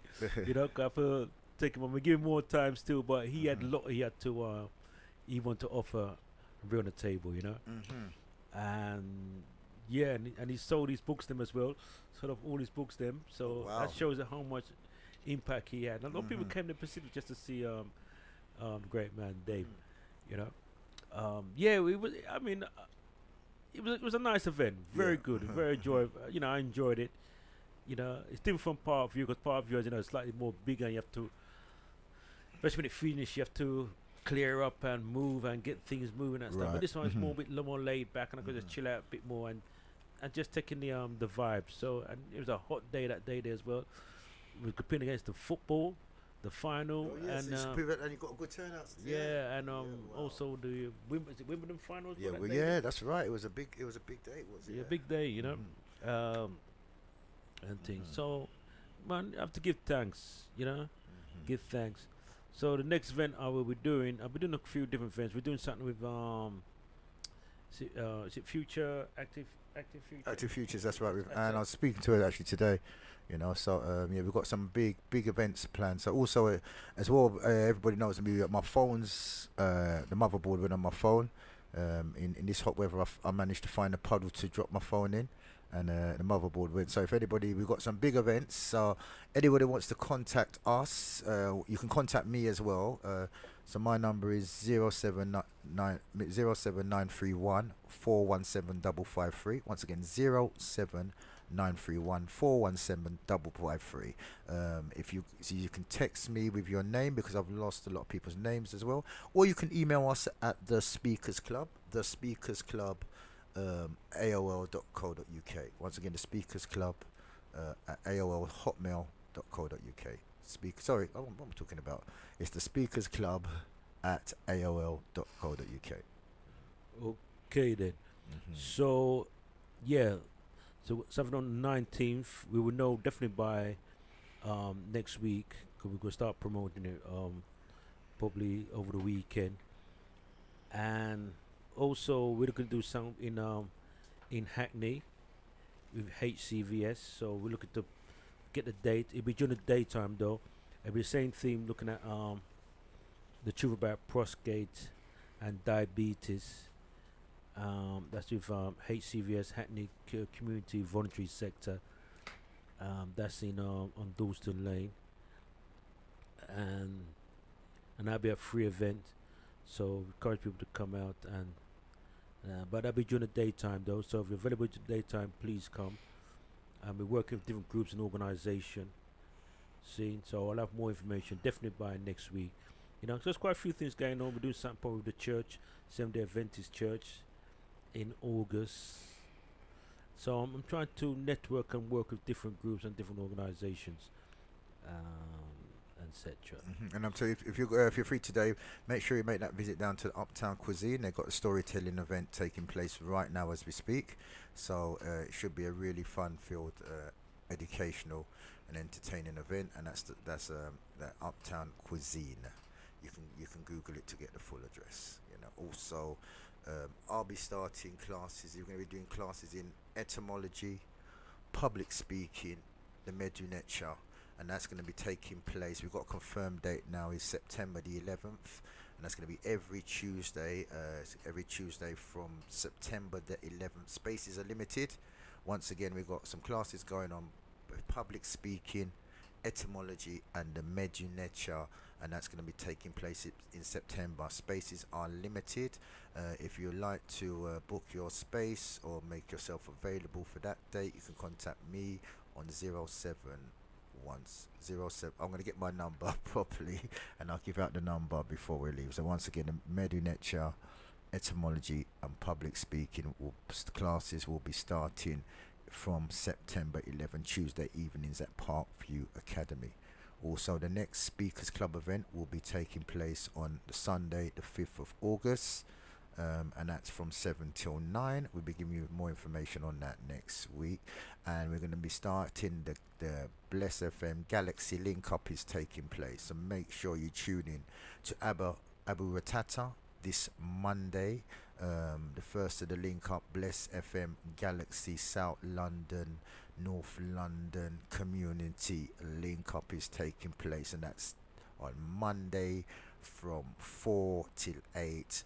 Well, I'll be down there with Abu Ratata, possibly Dougie will be down there as well, and we're going to be talking about what we're going to introduce here, what is authentic reality. So basically we're going to talk about reality, we're going to be talking about higher level science and how you can manifest reality, how you can make things happen through your own power, and that's what we're going to be really talking about. I'm going to play a little excerpt from Phil Valentine that kind of put me on this pathway, and then we're going to discuss it from here. I believe Edison might also be calling in as well. So, and if you want to contribute, the number to call is 079 444 31366. Once again, 079 444 31366. Talking about what is reality right now live on Bless. I'm going to be continuing the discussion on the Bless Radio Galaxy Link Up Monday from 4 till 8. That's Galaxy FM. And then we could be back here next week, Thursday, to continue this debate. So it's a one big thing about reality. What is authentic reality?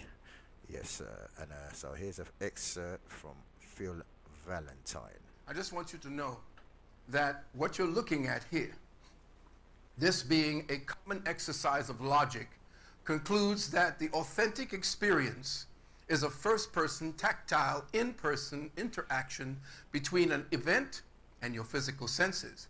One not mediated or explained by an outside or second person worded definition of that experience.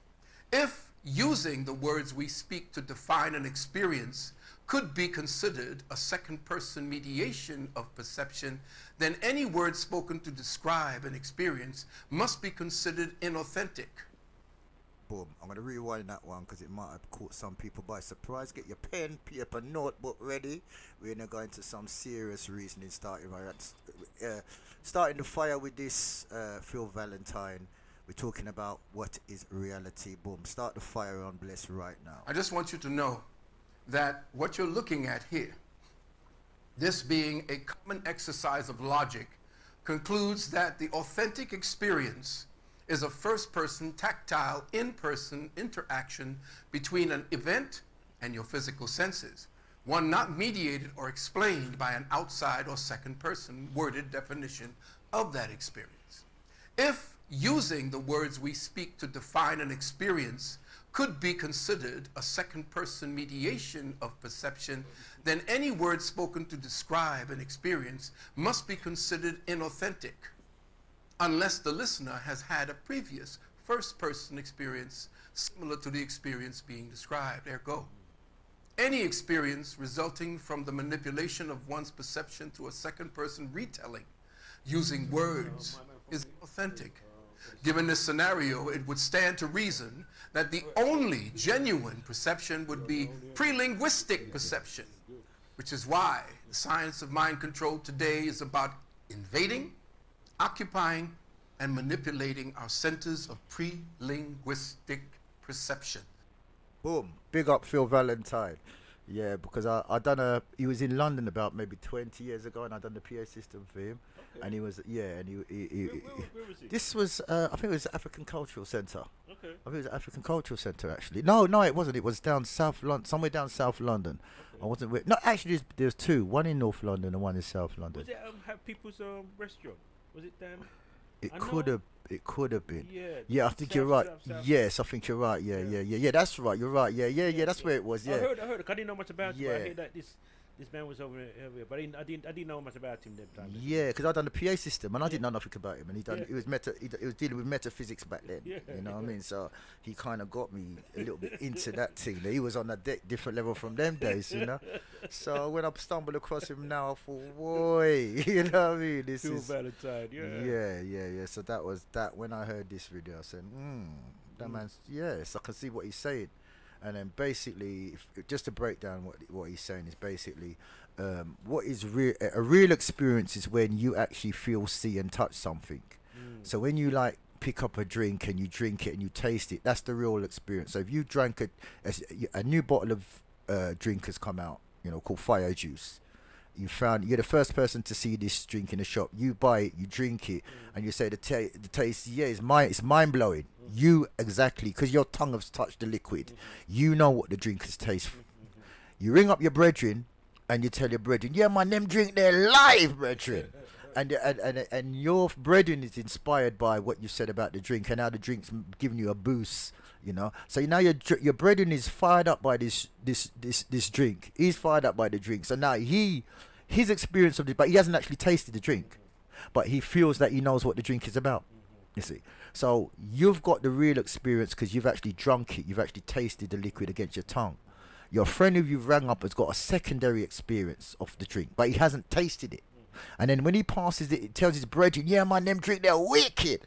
You know, they've got a they've got a experience of what he said about the drink, but they have never actually tasted. It's just like people who watch boxing and they know all the boxers, they know all the moves, but if they was in a fight, they get licked down first time.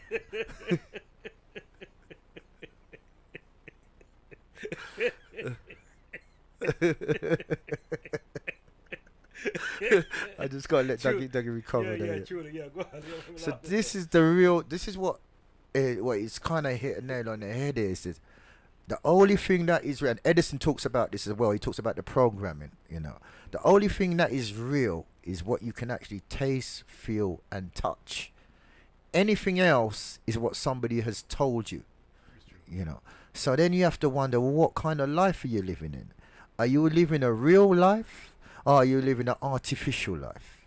You know, because what are you actually really doing with yourself in life? You know, are you experiencing things by going out and doing something? Or are you taking an unreal experience by just taking information what other people are giving you, and you're not actually doing anything really? If you confront anything, you won't be able to deal with it because you haven't dealt with the reality. Because a lot of people now, they've got like virtual reality girlfriends. When I text, they've got friends, they've got likes, you know. But if they saw that person in a room, they wouldn't have the confidence to talk to them. You know, so some people now, people are living in an artificial sense of reality, a comfort zone that is an electronic signal that they're happy to live from 24/7 in front of their phone or their computer, and that is their life that they're happy, or in front of the TV, and that is their life, you know. But if you have the video recording of them, they're actually performing a form of meditation and artificial sublimation, you know, where you put yourself in a trance. You're basically in a trance. You'll see them just sitting in front of a TV, not moving, you know, not saying anything, just blinking, you know, pressing a button every 4 seconds, and they'll be doing that for hours. And is that a real kind of life to be living? You know, so basically it's like, what is real and how do you advance on this? So you got any questions to ask about what Phil Valentine said? No, I'm really gonna, because it's something you've said some things that really kind of blow me away, because I mean I'm quite intrigued to know more. You know, and get to know more. So how did you come across this information there? I just stumbled across it on YouTube in my research, because you know for the last 3 or 4 weeks I've just been like hitting the books, especially with Dave. Yeah, Dave. When Dave started talking about certain things, I had to start hitting my books to just check out certain things, you know what I mean? And then so I just stumbled on that, and then talking through with Edison. When Edison done his Edison's the next mind blowing thing, you know what I mean? So when I went to Edison's like thing in his meditation, something just hit me, that Because basically, what happens is when your mind, you've got this like superpower that you're connected to, you know, but you don't really you don't really get a chance, because we're living in what somebody else has told us life is about. We don't try to find out what life is about for ourselves. And there's a thing is that we're connected, because imagine a car that you don't need petrol for, and that runs for 60 or 70 years. That must be a powerful car. You know, imagine a computer or a phone that doesn't need to be charged up, and the computer can run for 70 or 40 years, 70 or 80 years without being charged. It must have some powerful mechanism.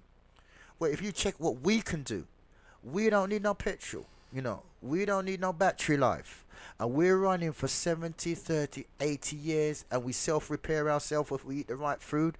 So we must be connected with some high-level power source. The thing is, we get it physically because it's giving us life, but we're not getting it mentally, because our intelligence can like take in the right amount of oxygen to keep our brain circulating at a certain level and pump the right amount of blood in the bloodstream, and if any disease comes in, it knows how to intermingle and send the right amount of antibacteria to get rid of the germs. And also we can command over the sight and vision that we see, that we can manipulate ourselves through our coordinates in the environment. And we've got feelings where we can hear a vibration called music, and we convert it into rhythm and a dance structure. So we've got a high level intelligence that is manipulating our body to conduct how we manipulate ourselves around our environment. But we are not tapping into how we can use it to advance our thoughts, like how we built pyramids and how we brought down coal. And what happens, what I realize is, especially it's happened to me twice, like when I had the incidents in the van and all this thing about how to break down the words come. So people only get this thing touched like once in their life. You might get this link, and you're just powered for the rest of your life. I'll say Muhammad Ali, Pele, Bruce Lee. There's certain people who, through whatever experience they've had, Mike Tyson, you know, they tap in Einstein. They link into this life force, and it powers them for the rest of their life. 1 second of touching into your real self gives you that ultimate power. We've got a caller coming in. Come through. Greetings. Greetings, okay. Greetings, Jammers. How Boom, you doing? boom, Edison. Yes, Edison. Yeah, okay. I'm good. I'm very good. I'm very good. Before I start, though, I want to wish Dougie birthday greetings ahead for tomorrow. Oh, Dougie, happy birthday, brethren, from the whole of Bless FM and the whole of London. Big up, Dougie. Yeah, but give that. I'm trying to keep them things there quiet, man. After that. Oh, sorry, brother. You deserve to have it out there. See, you deserve Dougie to birthday, big. and people give you the credit on the day. You can't keep quiet when everyone, you've helped so many people, brother. They should recognize you on your day, you know? All right, then. Give thanks, man. Give thanks. No worries. Start with sugar. That's how we like to go. Easy nights, yeah. That's what Edison. Good. Give thanks. No worries. No, it's okay, Doug. I'm going to call you anyhow, but I just wanted everyone to recognize that so they can come out and look for you tomorrow, you know? So that's good. Yes, Edison. So we will bring to the table. Well, no, I'm hearing the Phil Valentine, and Phil Valentine is one of my favorite. Sorry, Edison, I've got to cut you for speakers. 1 second, Edison, before you start. 1 second, I just got to do this first. Happy birthday, Dougie. On behalf of the Bless, on behalf of the whole community, big up your status, Dougie. Boom. Sorry, Dougie, to out you like that. Yeah, come in, Edison. Sorry to interrupt. Yeah. No, it's okay. It's perfect. It's okay. When you speak of Phil Valentine, he was the first one to kind of introduce that type of metaphysics, where they had you dealing from your inner self apart, as opposed to your outer religion. So you realize that the whole power to create everything starts and begins within you and is generated by you. So when Jammers was eloquently putting down about the second and third experience, that is how we've been educated. If you think of advertising, all someone is trying to do is to create a desire within you to experience what it is that they've experienced. Does that make sense? Perfect. So therefore, you'll find that all education is someone uploading a version of experiences that they claim to be true. Have you memorized that, and then have you work your reality from that program they've just created within you. So now you look at yourself from all their definitions of you. I'm a man, I'm a black man, I'm a this, I'm a that. And before you know, you're working from a prison. Perfect. Where you're limited to everyone's opinion of you, but you're not allowed to have one of yourself. Perfect. And they get you to the point where when you want to ask something or find something, you have to ask someone's opinion about you before you can be comfortable with yourself. Boom. Yeah, so therefore they stole your ability to be you. Be you. When you was a child. When you was a child. Sorry, so I'm just doing amigos with you, so carry on what you're doing, you know? Okay, no problem. So awareness of light, so reality. Whereas they say the war is not won in the streets, it's won in your mind.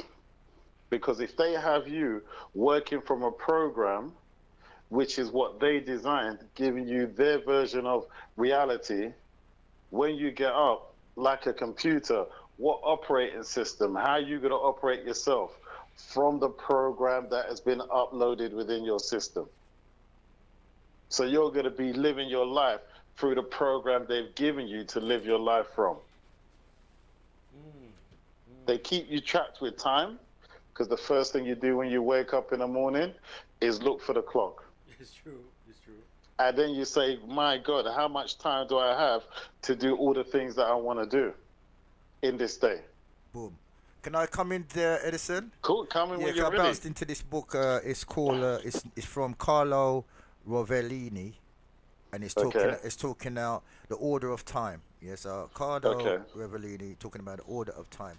And just me breaking down in the way, in the word clock, you can see the word lock in the word clock.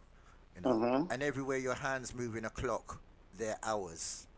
So basically they control, they use this element of time to control us. Time backwards is emit. So basically, time is the factor what they use to control us and alter reality.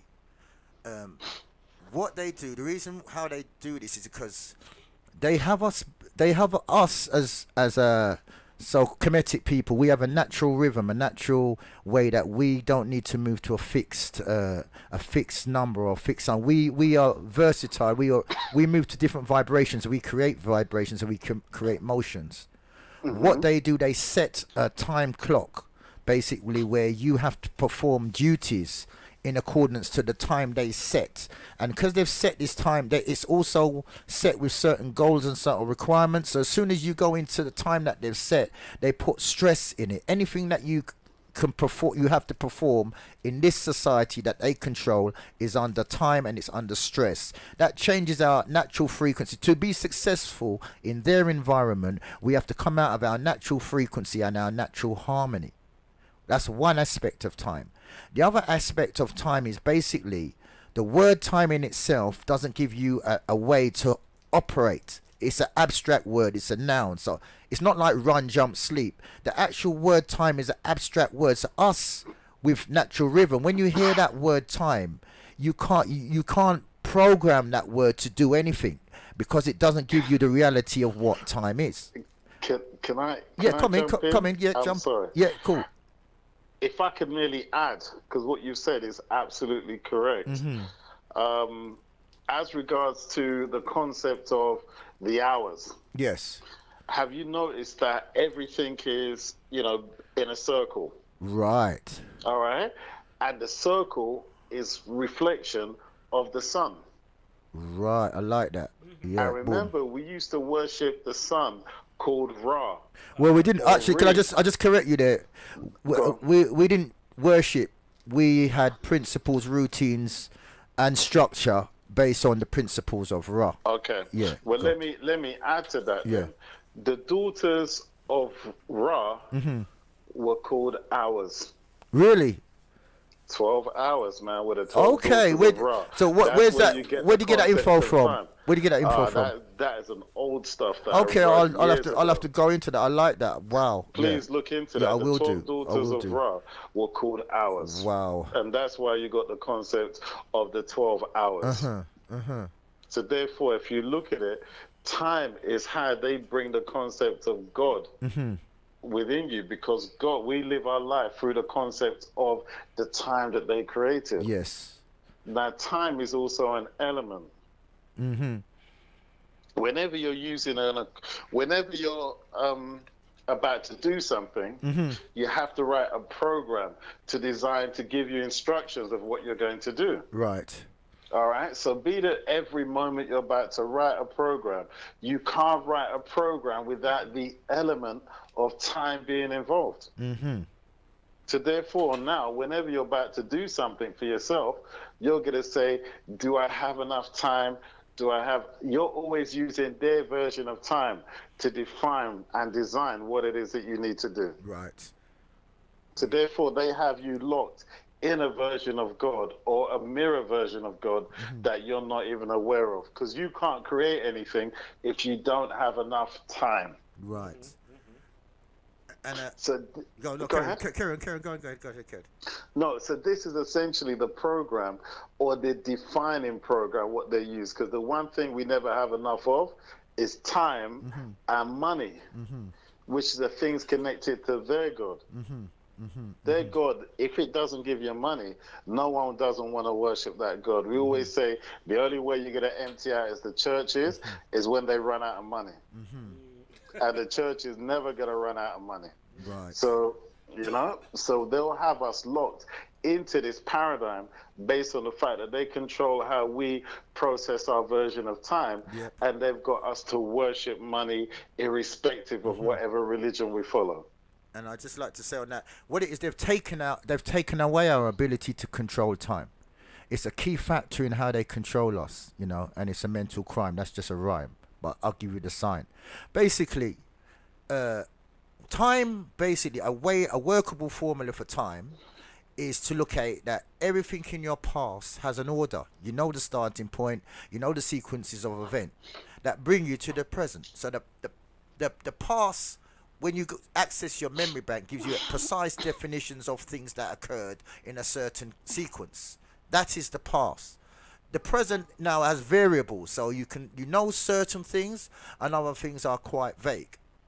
The future is something that you can't see properly because it's vague and it's in the distance. So basically, past is something that you know exactly. Present is something that you know certain variables, but some variables are not attainable. Future is when you don't know nothing.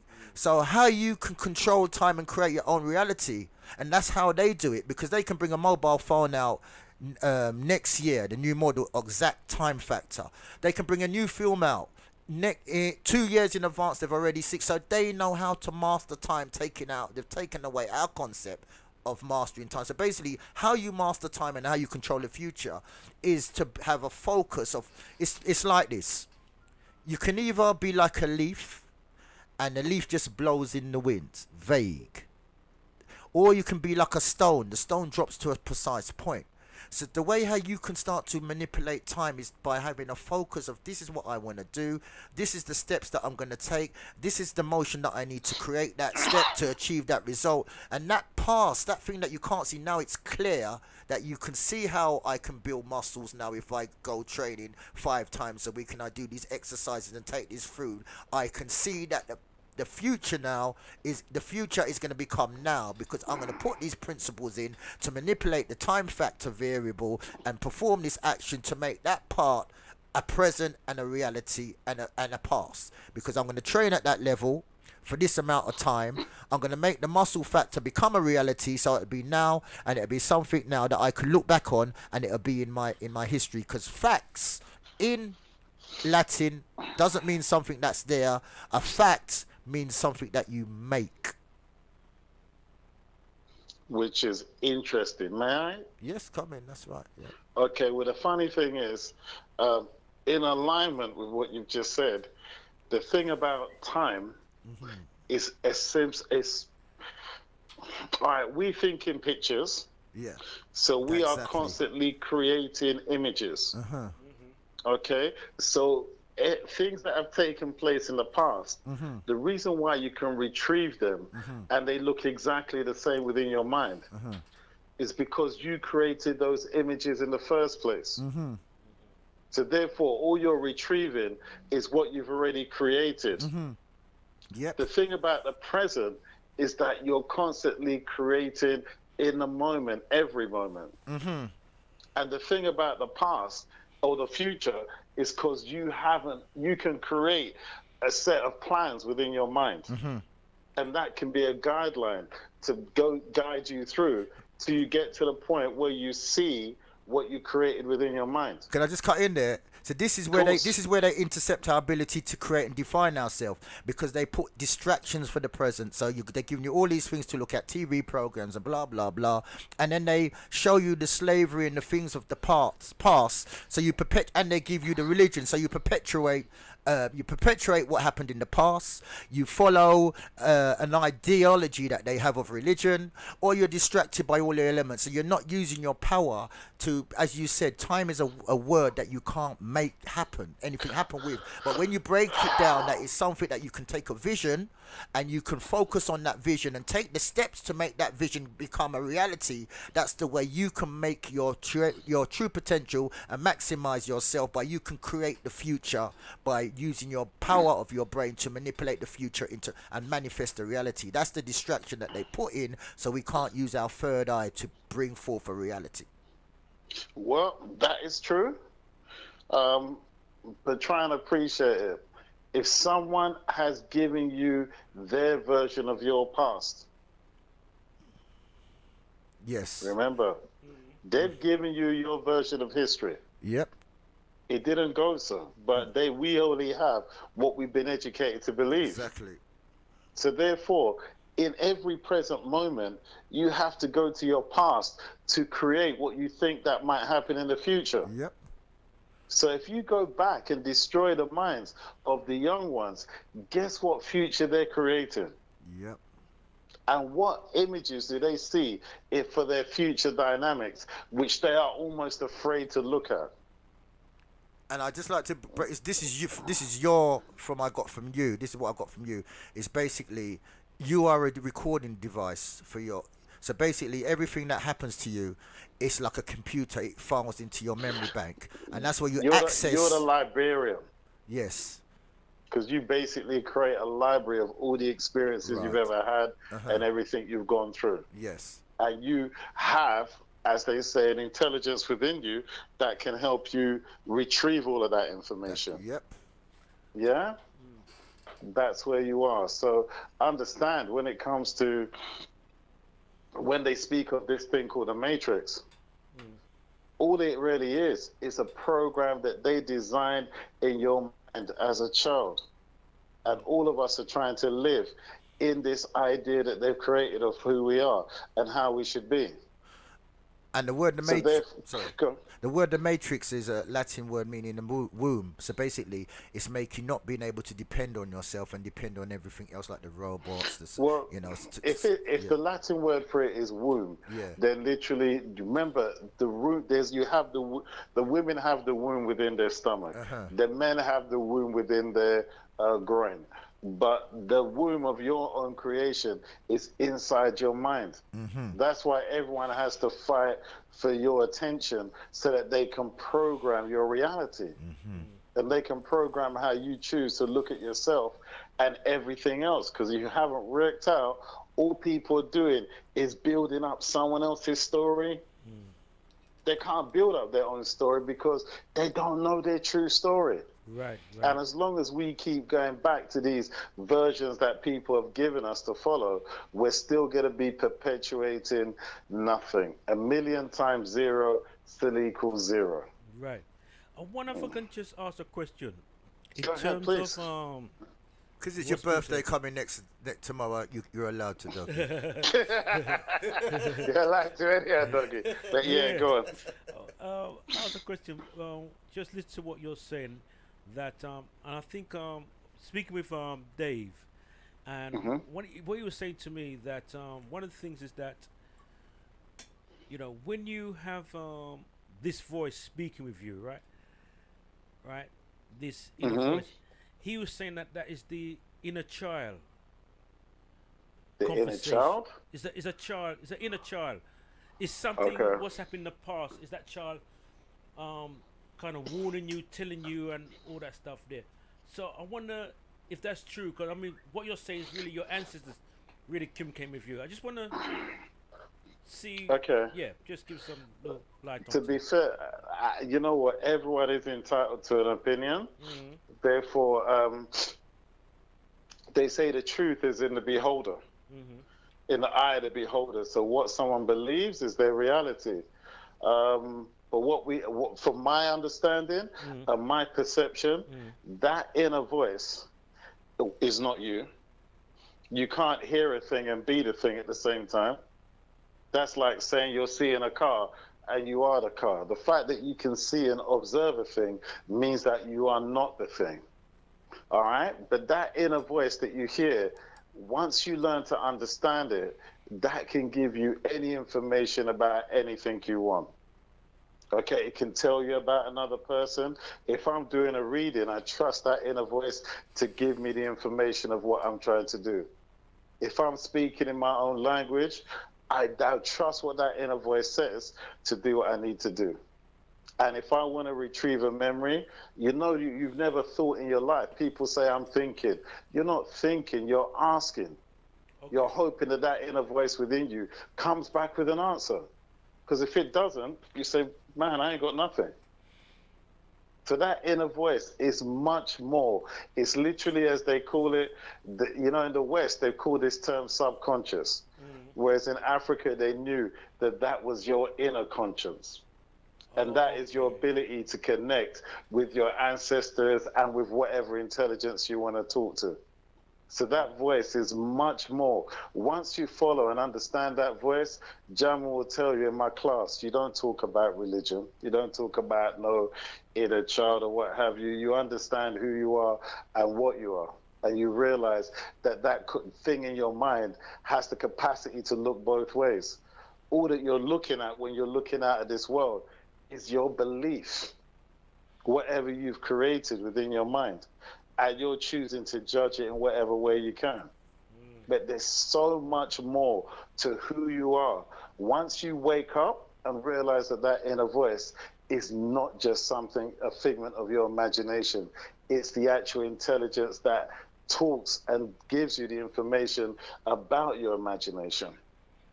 You know, Dougie, there's so much more to this thing. And the problem that we have is sometimes if you don't know, you don't know. Yeah, and you don't know, you might create something to basically cover what you don't know. Yeah, and but this is something we go into and we speak to for hours and do a load of different things based on the whole fact that, to my perception, the inner child is a memory program. It's a lost memory program within you. The fact is, a lot of people don't grow up. And you can hear a big woman or a big man and they're still speaking in the voice of a child because there's probably some event that took place in their life that made them stick at that sort of level of maturity. They never got over that point.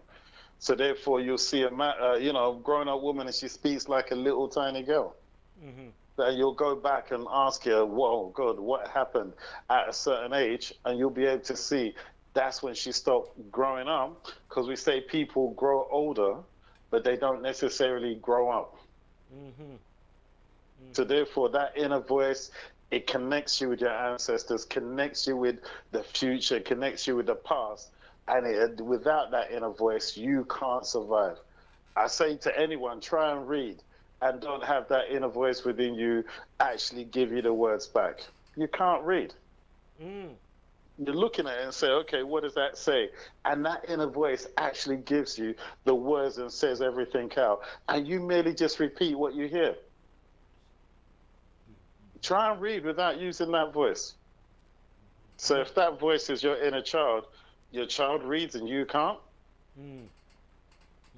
Yeah, it's so much more to that inner voice. As we would say, your spirituality is mastering that inner voice and learning how you can use it for everything you need it to do. You use it all the time without that inner voice and you constantly asking questions, you wouldn't be here. You wouldn't be able to do anything. If I say, I want you to think about this thing, and you, first thing you're going to do is ask a question inside you and wait for that inner voice to come with an answer. Yeah. So therefore, can it be a child? You use it for everything. Right. Hold on. Say that. You know, you talked about our ancestors. When we use the word subconscious, they use the word inner conscious. You said. Well, yes, they want to use the word subconscious, but that is your spirit basically communicating with you. You see, the real you uses that energy in order to create everything. But look, your spirit is what they've built on. Yeah? Because you know, when you look at a dead body, the first thing you realize is the spirit is gone, hasn't it? Yeah? So therefore, that spirit which animates the body, all the stories of life, all the things that they want to program, they put it on top of that. Because that is the fertile ground which provides the energy for everything you do to actually take place. So imagine that voice is the same thing that spirit is the same thing you ask everything you do.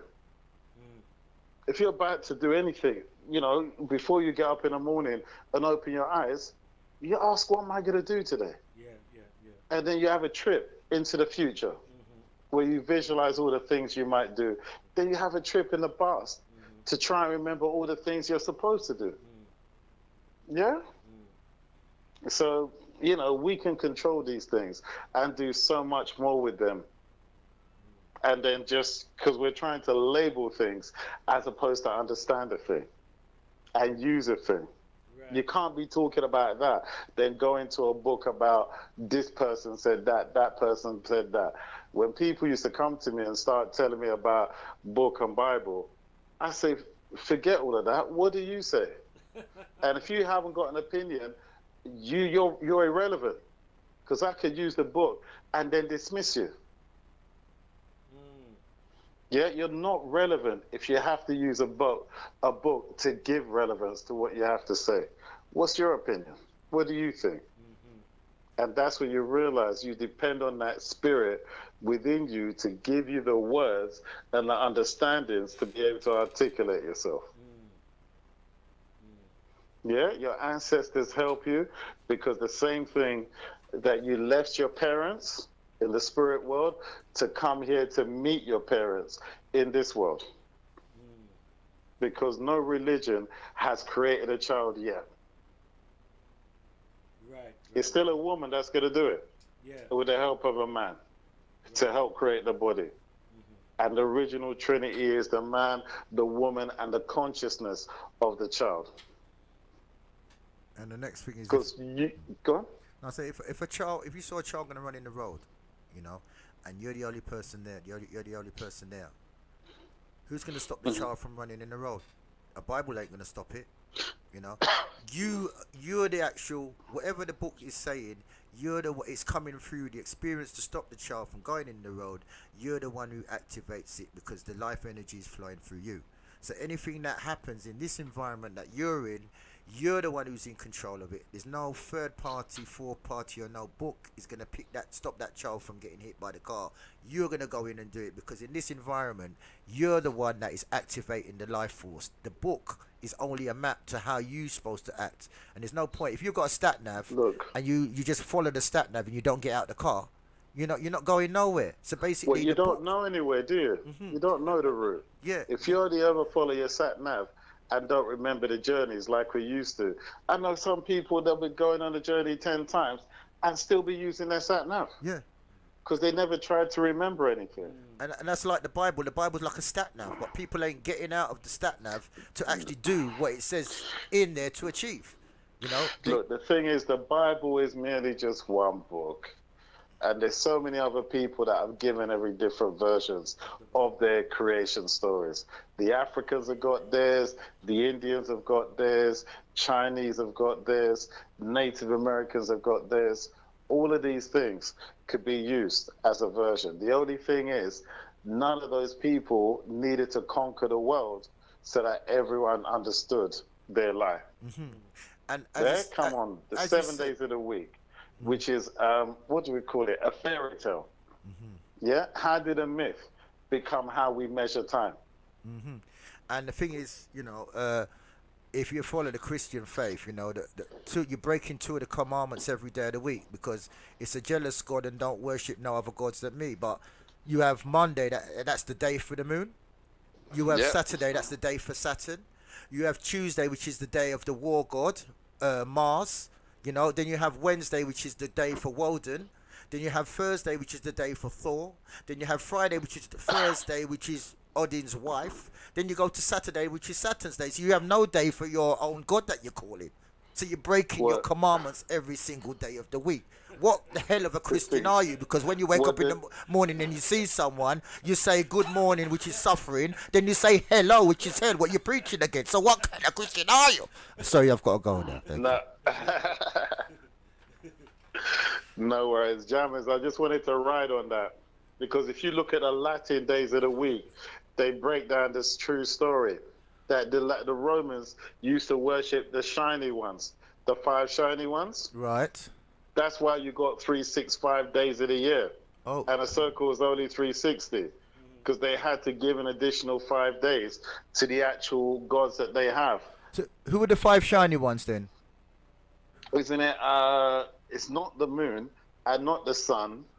I think it's, what's it? Lundi, Mercury, Jeudi, Vendredi. So I says Mars, Venus. Wow. Hey, yo, where you getting with them Latin words there, man? Nah, that's what the French say, isn't it? That's called French days. But essentially, if you look at the 5 days that they give in France or in Latin languages, Spanish, all that kind of thing, it all speaks of the stars that they go up in the planets or whatever. Right. Because that's what they used to worship, the Romans did. And they introduced that into the whole concept of the 7 days of the week. Yeah. Remember, this is what kills me. When someone comes to me and starts telling me 10,000 years or 15,000 years, the concept of a year is not even 2,000 years old. Because remember, when these people believed that the Earth traveled, the planets traveled around the Earth, remember, they used to say, well, the Earth was flat and the Earth was the center of the whatever. And Galileo basically came and said that no, the Earth is actually traveling around the sun. Right. All right, so that wasn't until the 5th century or something like that. So if that was in the 5th century and no one believed anything to the contrary before that, when did they get the concept of that the Earth travels around the sun, and they equate that as a year? I see what you're saying on that one. Yeah? That's madness, you know. And then the next thing is, how can you start time when you feel you want to start time? And then you can work out what happened before you from there. I mean, well, this is where we laugh, because anything that happened before they created the concept of time in a year is just belief. All this stuff about 325 AD, 600 AD, who was measuring it? that's right. No one was. It's all belief system. All that BC is all bull crap. And the thing is, if you was in denial, ignorance, and at war with people, how could you remember when you wasn't even in that? It's like you come at a movie halfway through and you're telling everybody how the story started. Look, Jammers, how could you tell me what was happening in Africa when you was in England? And how long ago it was? How could you say what happened 1,000 years ago? Yeah. When you lived, you was there in England at the time. Yeah. And you go to the people and say, what was happening 1,000 years ago? And they say, what is a year? And if you ask one of them, man, what colour shirt was you wearing this time last year? They couldn't answer you. So how are they going to tell you what happened? It's not that. They don't use the measurement of time. They don't have the concept of time. They say the land before time began in Africa was when slavery started, because they didn't measure anything by this calendar system. Yeah, they didn't have years, months, all that kind of thing. They had their own versions, but then they didn't write it down. So therefore, when you're going to someone and say, what happened 10,000 years ago? What's 10 years? What 10,000? What the hell does that mean? And they didn't have any writing appliances because the Chinese invented paper, and before that we was using parapus to write. So they never even had no writing to record anything.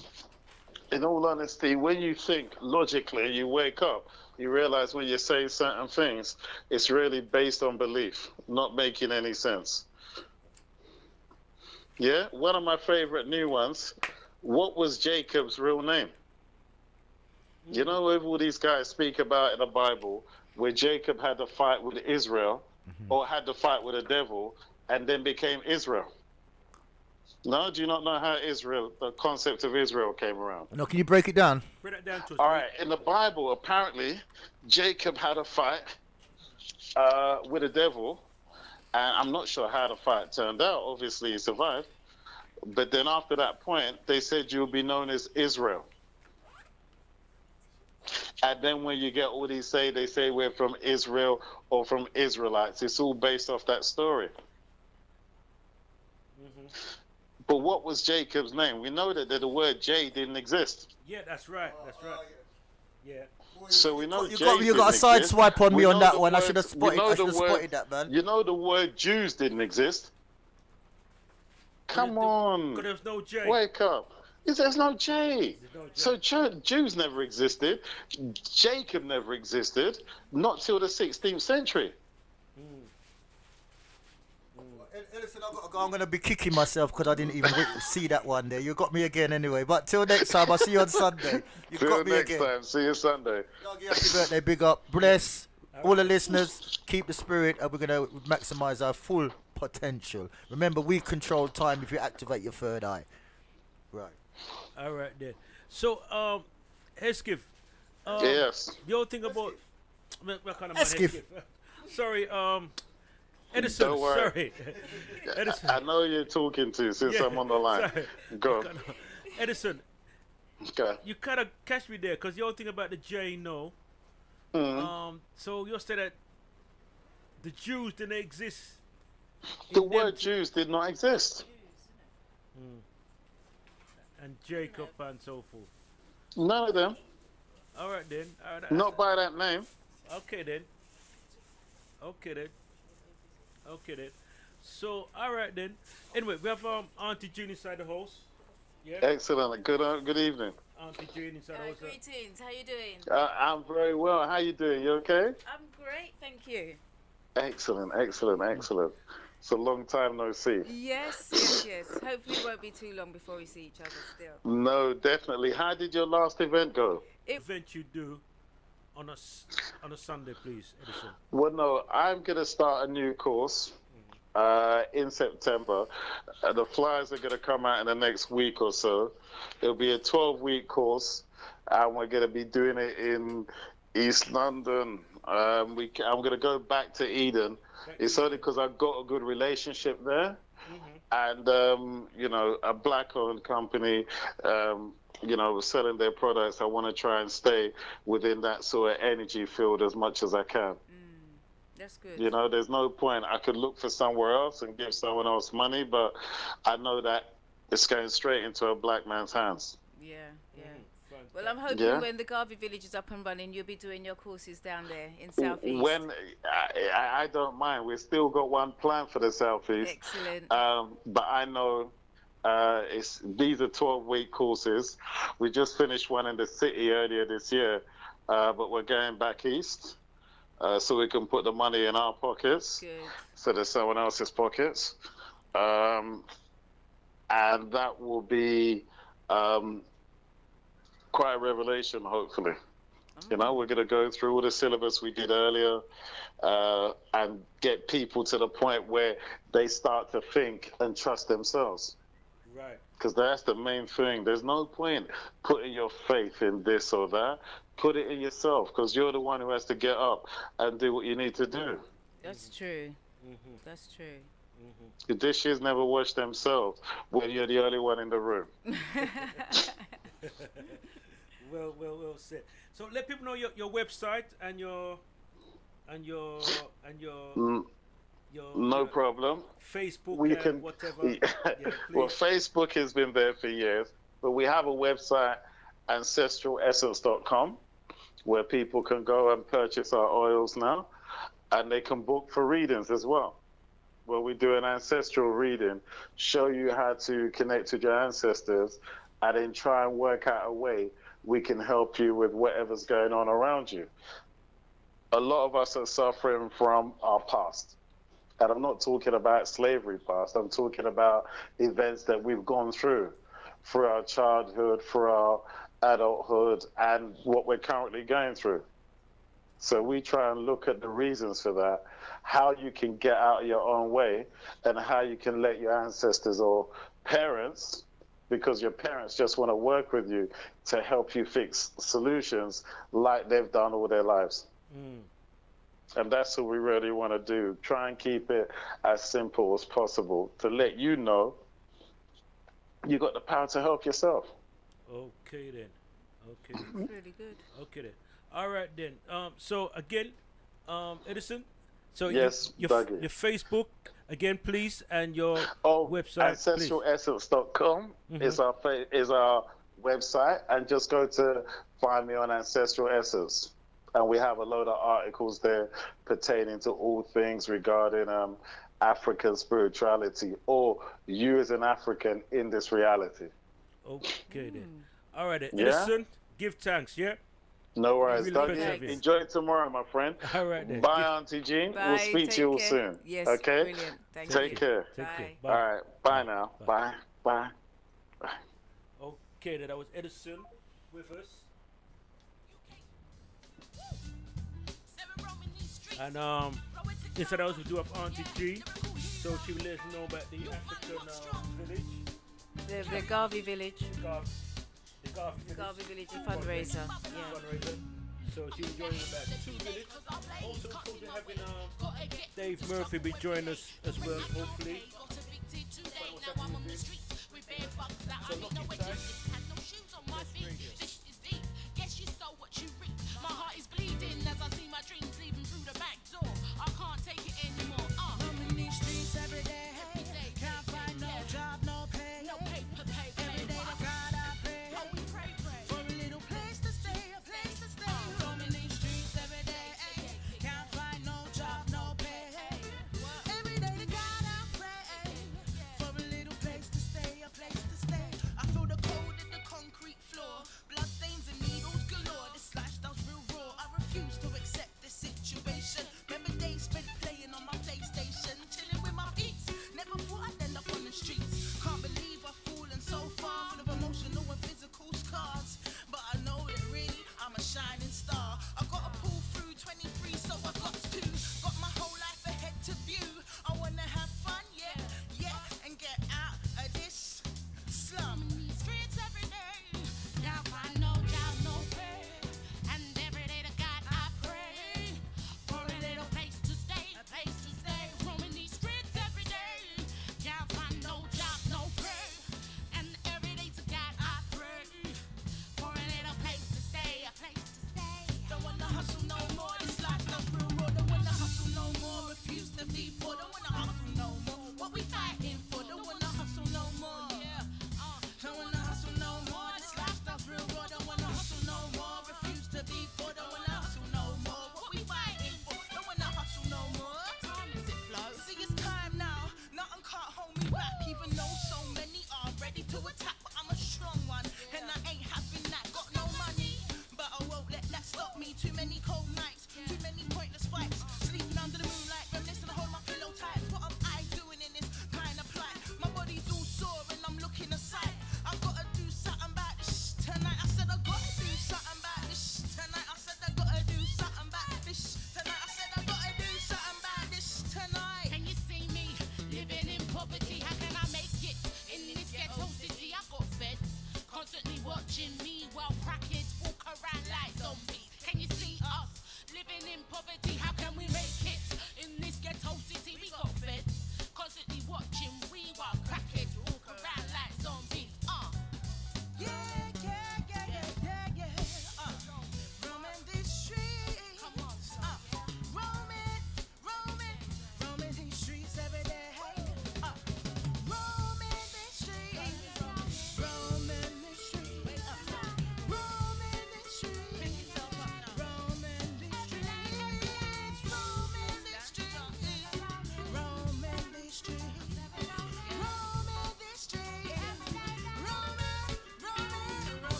sitting, we bun blaze, about to take off like we sat on the runway.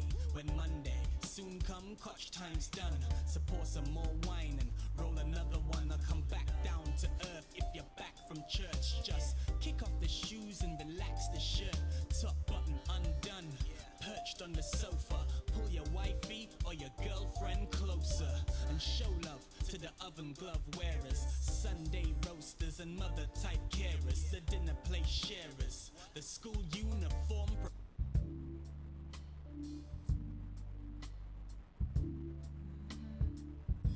This one here's going out to all the beautiful chocolate skin brothers around. 'Cause you see, my love, baby, is always true. From me to you, yeah. Oh. So what I wanna do, baby, simply love you, baby. My love is always true. So what I wanna do, baby, is simply love you, baby. My love is always true.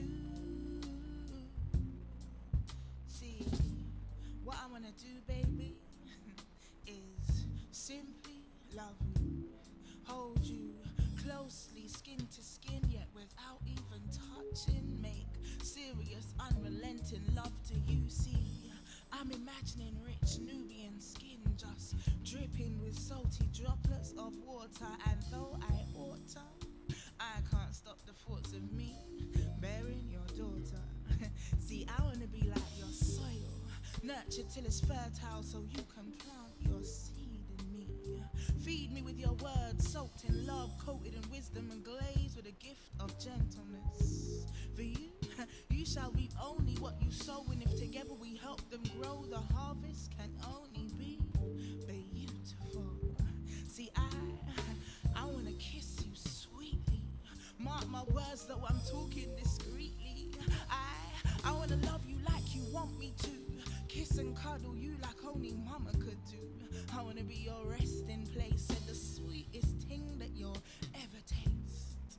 I want you to confide in me like no other, whether sister or brother. For my soul I share with you, my lover. You my, oh yes, you my lover.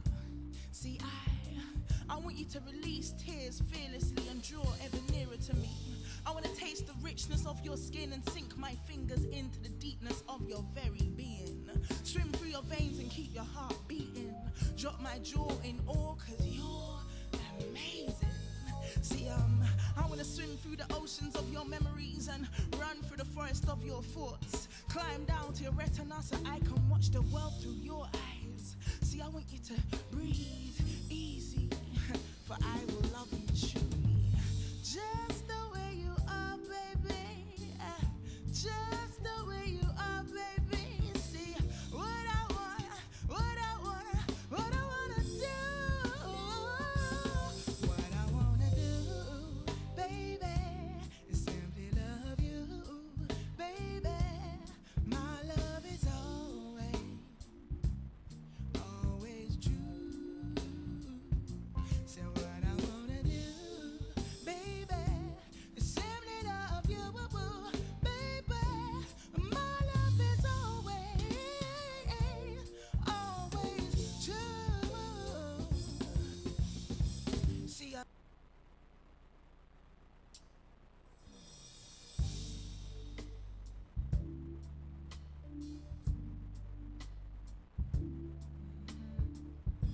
this one here's going out to the all the Yes, skin brothers. full of tit Lara, one of the biggest artists, You see, my love, baby. one of my favorites, and I love Tit Lara's works. Ria's a beautiful sister. So what I wanna do, baby, simply love you, baby. My love is always true. So what I wanna do,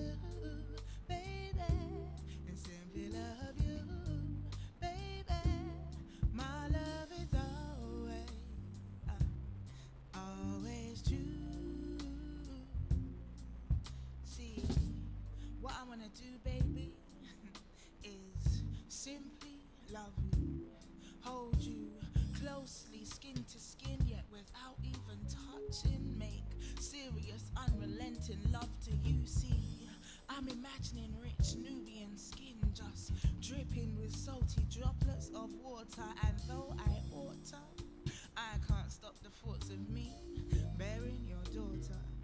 See, I wanna be like your soil, nurtured till it's fertile so you can plant your seed in me. Feed me with your words, soaked in love, coated in wisdom and glazed with a gift of gentleness. For you, you shall reap only what you sow, and if together we help them grow, the harvest can only be beautiful. See, I wanna kiss you sweetly. Mark my words, though I'm talking discreetly. I wanna love you like you want me to. Kiss and cuddle you like only mama could do. Yes, so don't forget, education is your right. University degree can change your life. So anybody interested in further studies, please contact me on 0788-240-3871.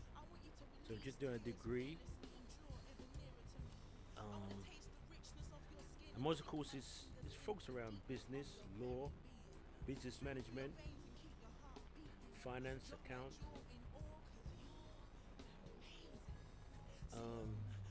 IT, healthcare management, health social care.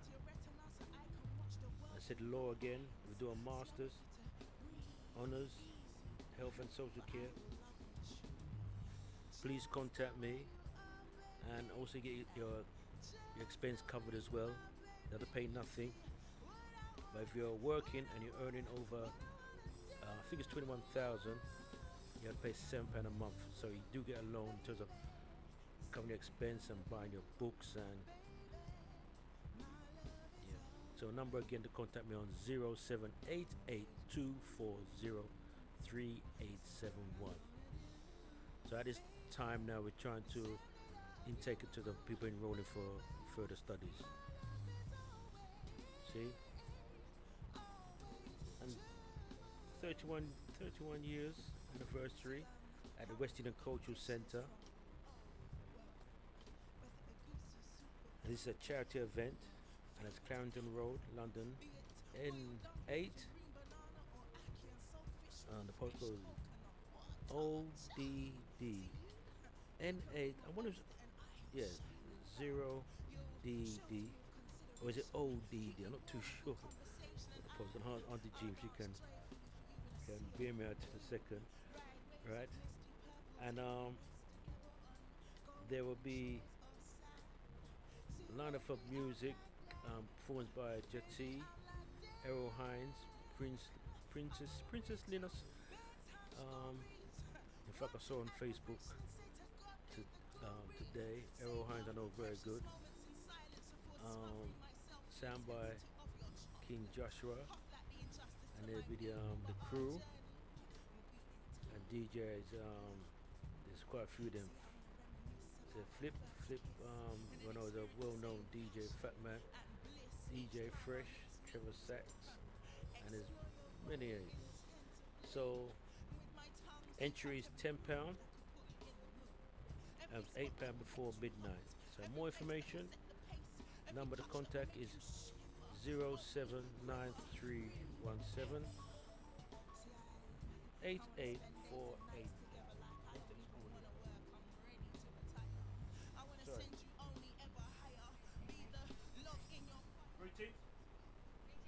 I just give the postcode for 9 Clarendon Road. It's N8 0DJ.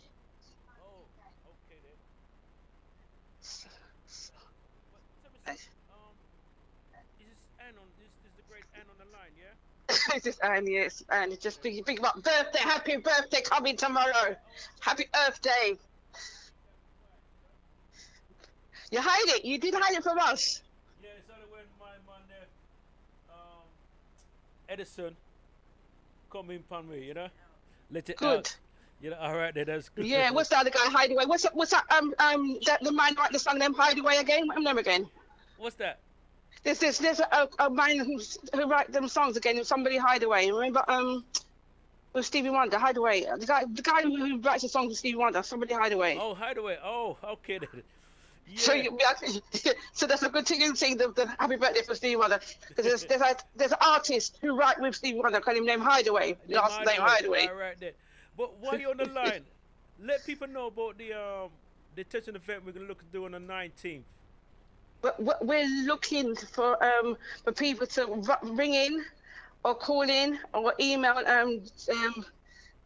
They can email me as well on fantastican2000@yahoo.co.uk. If you have a family and you want to share their wealth of experience and to show that to build a future for the young ones coming up in the family, and they want to share their energy through play in the park, just give us a ring and so let's get your expression of interest that you want to come down with your family, and we will be ready to get back to you on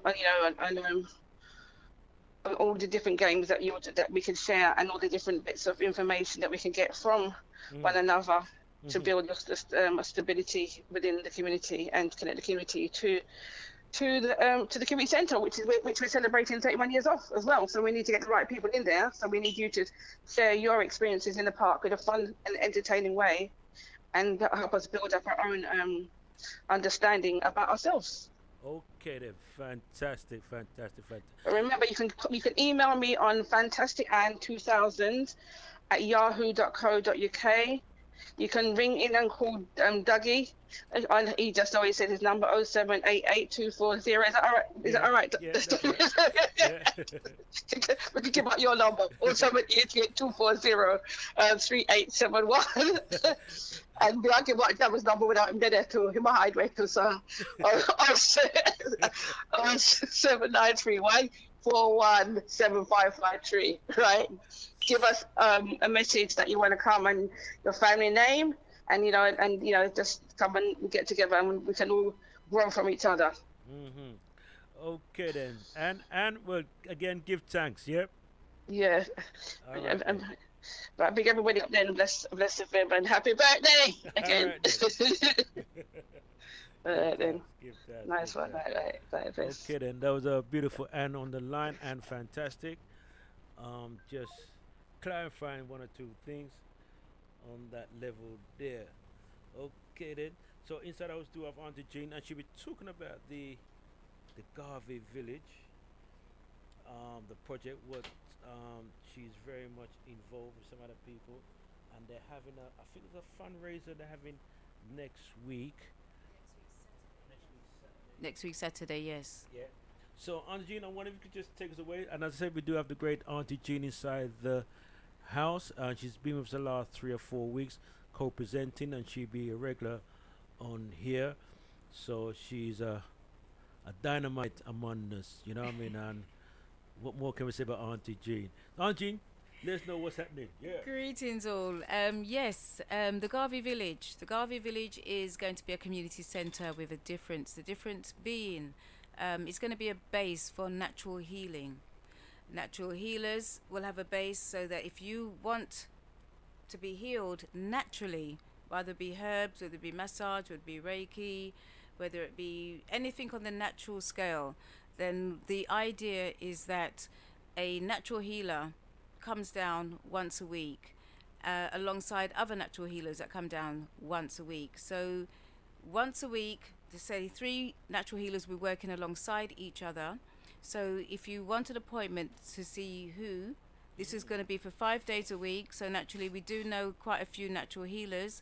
So each natural healer will have 1 day per week. It could be the evening, it could be the day. So you'll have like 3 or 4 natural healers working alongside each other during the day or the evening. So what you do is you book your appointment for which natural healer that you want to see on that particular day. So it's like a doctor's surgery, but only with the healing practitioners that we want rather than what they've provided for us. So that's the actual whole idea of being a base for the natural healers. In fact, I don't want to cut you there, but the Miracle Man, it'll be interesting stuff like that, you know. Excellent. Yeah. Excellent. That would be good. Because, I mean, doesn't matter where, because I know natural healers have their own practices. They do their own thing. So if they can give like a couple of hours and come down to the centre, I mean, naturally they're still getting paid because they still do their charges and what have you, but it's just a like, different location where it's accessible for other people to get them, because having a Garvey village as a base and also an information base, people can phone up and say, well, where do I find this doctor? And instead of going all over the place to see one, to see another, they can see as many natural healers in one place. So that is the idea with having a base for natural healers. Also, a base also for homeschooling. Homeschooling, I'm in contact with Kay Johnston, and she's the sister who has, well, she actually operates a homeschool at the moment, and she's also put online a homeschooling guide, like a curriculum. So all those who want to venture out into homeschooling, or those who even are doing homeschooling, you know, can go online, look up Kay Johnston, and basically information is there for you. When I say also a base for homeschooling, also there can be people who are doing homeschooling can take a time out for take time out for a 1 day or 2 days a week, where we can get sort of like a professional historian or mathematician or somebody, or science, to set up a class. So 2 days or even maybe 3 days, depending on how it goes, homeschoolers can come to the centre and get classes by professionals in certain fields. So that is also on the cards. Also training programs for not only for the young but also for the old. Training programs for young men who's coming out of prison or who's on probation, so that it's hard for them to find work now. It'd be harder for them to find work if they're coming out of the system. So basically what we want to do is give them training skills that they actually can work for themselves. So going back to the basics, so we need to do, you know, the plumbing, the carpentry, the electricians, you know, those bricklaying, plastering, decorating, those kind of skills we want to sort of like give to the youngsters and olders if they want to also, so that they can also start their own work, because as things are going now, there's less and less opportunities for us to find work. They're finding excuses not to hire us because they're getting the Eastern European people coming over. True. Let me just jump onto that, because you know, Aunty Jean, the system's changed, you know, because the reason why I'm saying that for example, if you're on benefit, right, and if you're not, if say you're on job seekers allowance, right, and people might correct me if I misrepresent information, that if you're not seeking for work, right, they can stop your benefit, right? Wow. And in fact, it's not to say it's got a lot anyway, is it? yeah, and in fact, it could be up to, you could spend it for about 30 days. Oh God. And even up to 6 months, and eventually could be up to 3 years. Wow. Cause I was talking to this brother, Bully, he was sharing some stuff. 'Cause I had to go in to see him about my situation, right? And I tell him, man, it wasn't too pretty what I hear. I said, but so you know what? I'm not embarrassed myself, and no, and so I'm going for a different kind of route option. You know what I mean? Because he was saying that it's a Jamaican brother still, right? He was saying that to groups that even though you might have a physical disability, with you say you got arthritis or diabetes or whatever the case may be, right? Say you got something wrong with your legs, then, right? You can't walk. They'll look upon and say, well, why don't you hand them? Oh gosh. You know? Why don't you hand them? You know? So he said that everything changed. They don't business know everything changed. And no all they're sympathy. concerned about now, right? That from your able, if you're walking wheelchair, you're supposed to work, find something for you to do and work. So what I'm saying that everything changed up now. But the thing is, there's not really work out there. There's And no I work know, out there. I know that some people who are claiming, and they say to them that they've got to look for work, and they might be in a certain field, but they don't give them that field that they're in work. They'll give them something completely different. Well, you see, the system is one big farce. You know what I mean? If you like it or not, it's one big farce. And he was speaking. I didn't want to interrupt him while he was speaking, right? And the reality is that, I mean, hey, for example, if they stop certain benefits, right, or stop certain people, whatever, things like the post office, that would just that would collapse. That would just collapse. Yeah. You know, certain shops, kind of shop and whatever, they just collapse overnight. You see, because people go in there. You see, even though you get money from the system, but you still spend at least 50% back into the system. It goes back. Back in the system. Yeah. It's in fact, not 50%. 60-70% of the money goes back in the system. No Yeah. one I see of money for go up and I don't go wherever the case may be. You know. I mean, So, everything is taxed as well. So they, you know, they tax your wages. I think they even tax people's pensions now. They tax everything. Everything. And You yet know? everything you buy is taxed as well. You know. So I mean, it's quite interesting. It's quite interesting. All them have this thing as, but I mean, I'm telling you, you know. So to me, the escape route now, right? It's about do for self. Do for self. Yeah, you have to learn skills to do for self. Do for self. And you know what I mean? Yeah. So what you're doing now, right? Look at escape route now. Do for self. Just have to do for self now. We have no choice. You have to do for self. Do for self. Definitely. And that's what the Garvey Village is basically all about, is helping people to do for themselves, get the skills, and so that they've got the confidence as well to go out there. And as I said, once you've got the skills and you go out there, you're hiring your own. You can hire your own, so it can go on. So it can be a circle where we're actually building on our own workforce.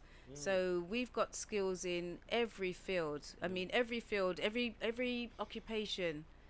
There's one of us there, or there's more of us there.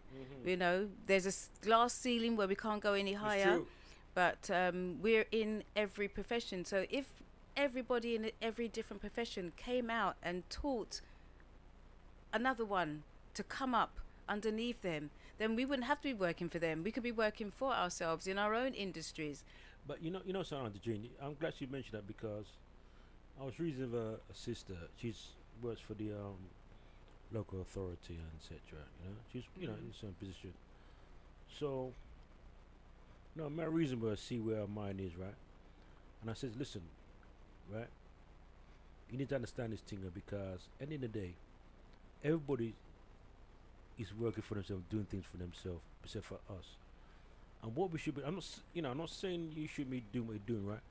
But spend some time out and start helping our people or doing something for our community. Right. You know, it's simple things. Yeah.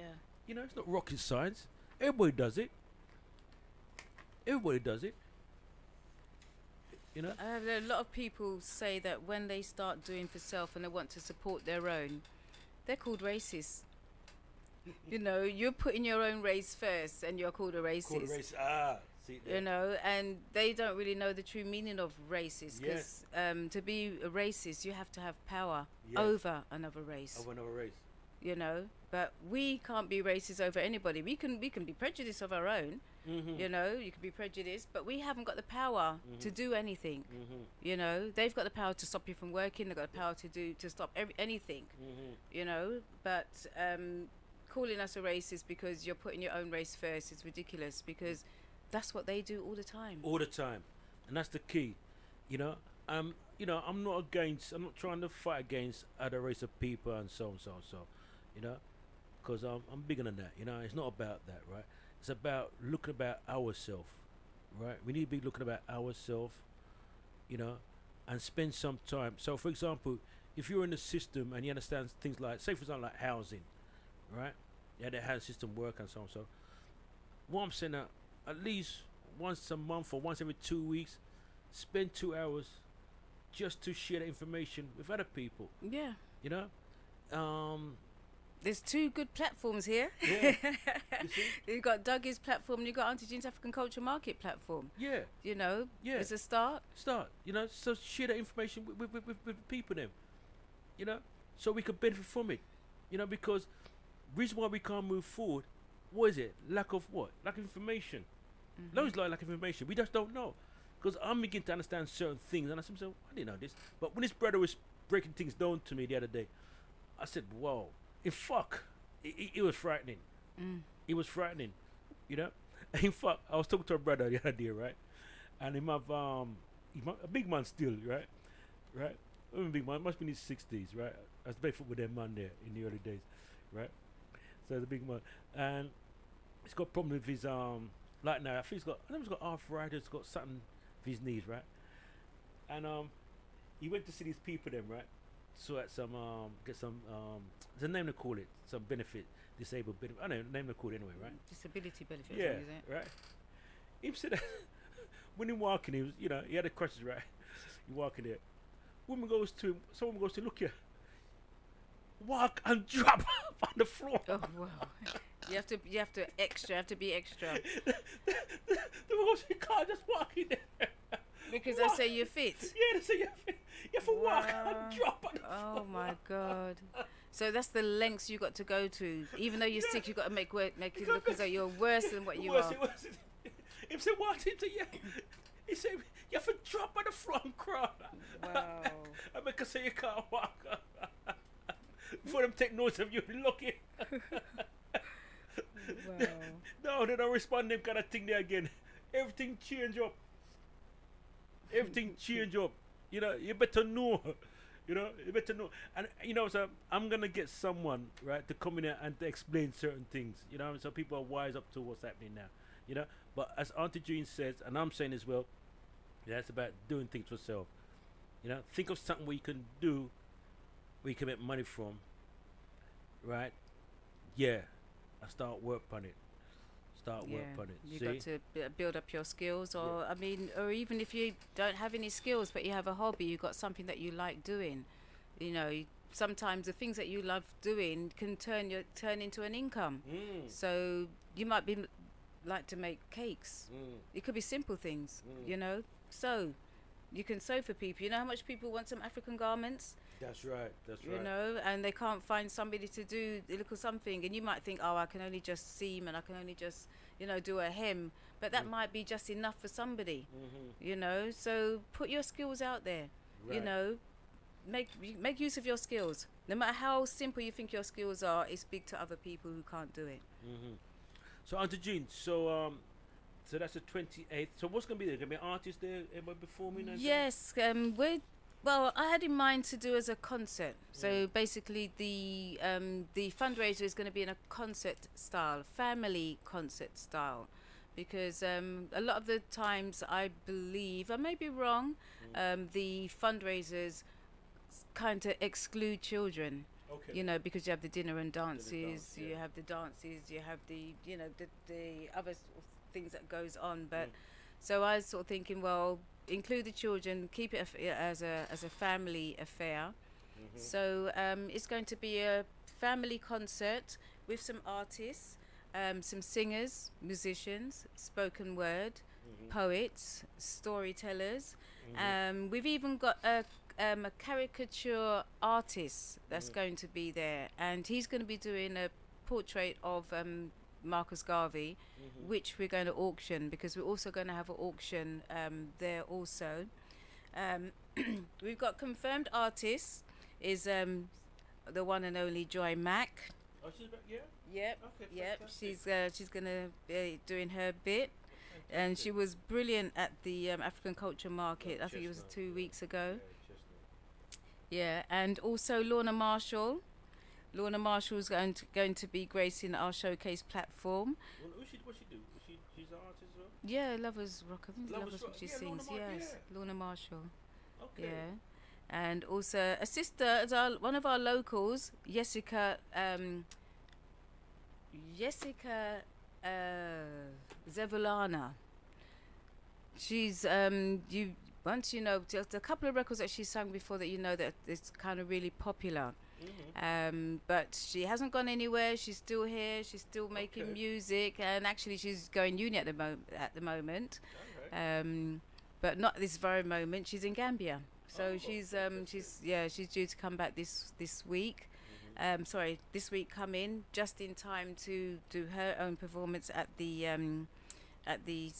St Andrews, where is the centre where we're going to have the fundraiser. A brother called Yogi Laser. He's a contortionist.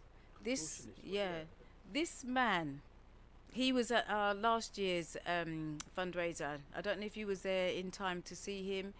He can put himself through a tennis racket. Tennis racket, okay. He can put himself into a small, tiny box. He can bend himself in half, and it looks, it's like it's like a rubber man. You know, he contorts himself into, you name it, backwards, forwards, front. Yeah, and he can work sort of like up on a box, up high, and he's twisting up himself and anyway. Is that the name you call it? Contortionist. Okay. When you can, I think it's usually only double jointed people can do sort of things like that. But but put if the boxer, put himself through tennis rackets and all kind of stuff. Man. So wow. You'll see that live on Saturday. You'll see Yogi Laser. He only comes in this country during the summer months. He disappears in the winter months. Okay. Yeah, he doesn't come. So we have our showcase platform host, Stella B and Nat Nye. They're also going to be doing some spoken word performances. Also a brother called Radical. Those, I was going to say, those who do not know Radical, Radical's a person, he's a sculptor, he's an artist in his own right as well, but also he does, he puts words into poems, which is of real life, but can put a funny stance to it. So he's really very clever with his words. Okay. Very clever with his words. Spoken word artist, yeah. Yeah, spoken word artist. Plus he sculptures as well. Okay then. He draws. Okay. So he's quite multi-talented on that kind of score. So come and listen to Radical. As I said, you'll be amazed of how he turns his words into I don't know, it's a work of art, I suppose you could say. Also a young sister called Solomai. Solomai is one of the children I used to look after. I was 27 years a childminder, and Solomai is one of the children I used to look after. Yeah, and she has got a beautiful voice. Really beautiful voice. Didn't mean that she was crying all day long with me. Doesn't mean that. But she's got a beautiful voice and very strong and powerful. She's got that voice that she can sing Whitney Houston songs. So that's how powerful her voice is. And coming from a young stature, absolutely brilliant. And our one and only Barry Dredd. Barry Dredd is going to be gracing the showcase platform, and we have another youngster, Lewis John. Lewis John is one of the youngest members of the Black Father support group, and is that tall brother? No, it's tallish but it's slim. Okay, something else. Yeah, but he's young. He's young. Yeah. So he's going to be bringing his keyboard, and he'll be. Oh, he's performing, yeah. Yeah, he'll be doing a few. Yeah, he'll be doing a few tunes, and Tashay Makeda, who's a beautiful sister, and she sings new songs that she's written over the old records that we know and love. So you find yourself dancing away as well to her music. Absolutely beautiful. Also, we have Burning Poet and the saxophonist Wadada. They'll also be doing a performance. A brother called Keelon. Yeah, Wadada's budget. Wadada is good. Yeah, I haven't spoken to him for a little while now, but because he's been quite regular, but he's serious brother that. No, serious. He man press back 12 to 8 hours a day. He practices. That's dedication. That is discipline and dedication. And that's what a lot of us need, Yeah. I know I need a lot of bit more discipline. Yeah. And serious brother, man. Yeah. And we have a brother called Father Cass. Father Cass, he's an expert. He studies Marcus Garvey, and he's got a couple of tunes out of Marcus Garvey's speeches, and he's put to dub plate, you know. So come and hear Father Cass and how he's transformed Marcus Garvey's words into music. And also, I think there's a group that you know, the Young Kings. They was at your last event, I think a couple months back, the Young Kings. Because you had sort of like a little showcase platform at the end with some artists that came on, and it was a group of young brothers. And I think yes, I know what you're talking about. yeah, and Wisdom is I think one of the lead. Yeah. And he calls himself young Future King. Young Future King. Okay then. All right. So, and also we, as I said, we're going to have an auction. We've got items donated by some businesses and also people for auction. So if you like the idea of the Garvey Village, please, you can get either contact with Dougie or myself. Doesn't matter what you'd like to donate, but you can donate an item of something. If you're a business, I don't know if you're doing shipping, if you can donate a a barrel. If you're a food shop, you can donate two meals. The list goes on. So anything, hopefully not to strain on your pocket, but you know, something that you can actually donate. Also, we have a book raffle. So I've got a few books donated, and also some other books coming to me that's been signed and donated by the authors. Okay then. Okay for then. that, and Okay then. also CDs from the artists. Oh, CDs. Okay then. To be raffled. To be raffled, yeah, themselves. to be raffled as Okay. well. All right then. Well, the fine. artists have actually donated. Okay then. Fantastic. You know? Okay then. So that is Saturday coming, and that's the 28th. The 28th of July, and that's between 2 o'clock and 9 o'clock. The address is St Andrew's Community Centre, which is in Brockley, SE4 2SA. There is a £5 donation, and if you like any stall availability or any more information, or if you'd like to be part of the showcase platform, if you have a talent that you'd like to share, then give me a call on 07961 886032. I shall repeat, 07961 886032. And also, I forgot, we've got a couple of storytellers as well. Okay then. All right. So all that's happening at the African village, you know. The Garvey Village. The Garvey Village yeah. Family Concert Fundraiser. Fundraiser. So that's going to take place at 28. Yes. Keep it real, yeah. Say how you feel. Just let it flow now. Just so glow. Don't worry no more. Just let it flow. Flow it low. Let yourself grow. Just let it flow now. Keep it real. Say how you feel. Constant conflicts and counterparts causes constraints unneeded. Commonly crushing creativity, causing committed cases to collapse. See, cheating confinement takes courage, so I endeavor to keep myself me. Emphasizing my entirety cannot be explored in just one lick of CD. Categorized, I refuse to be. I simply fuse sound from far and foreign. Facilitate franchises for freedom of fusion. Breaking down barriers of boredom. Building bridges by beating bongos to the sound of broken beats. Burning stereotypes. See, I'm creating my own hype.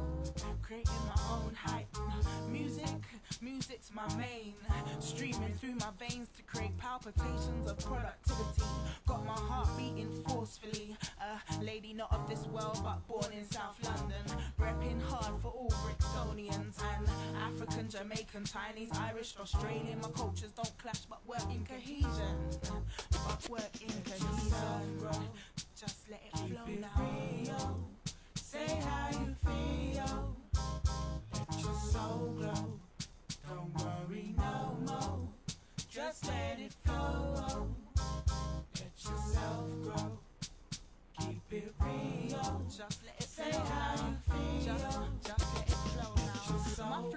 for magnificent musicians and mighty music lovers. Not just slow jam grinders or hip-hop hypers, soul divas or jazz likers. See, I write for the wanted, the weak and the warriors. Sing for the stressed, the sorrowful and the soldiers. See, I simply ask you to hear me.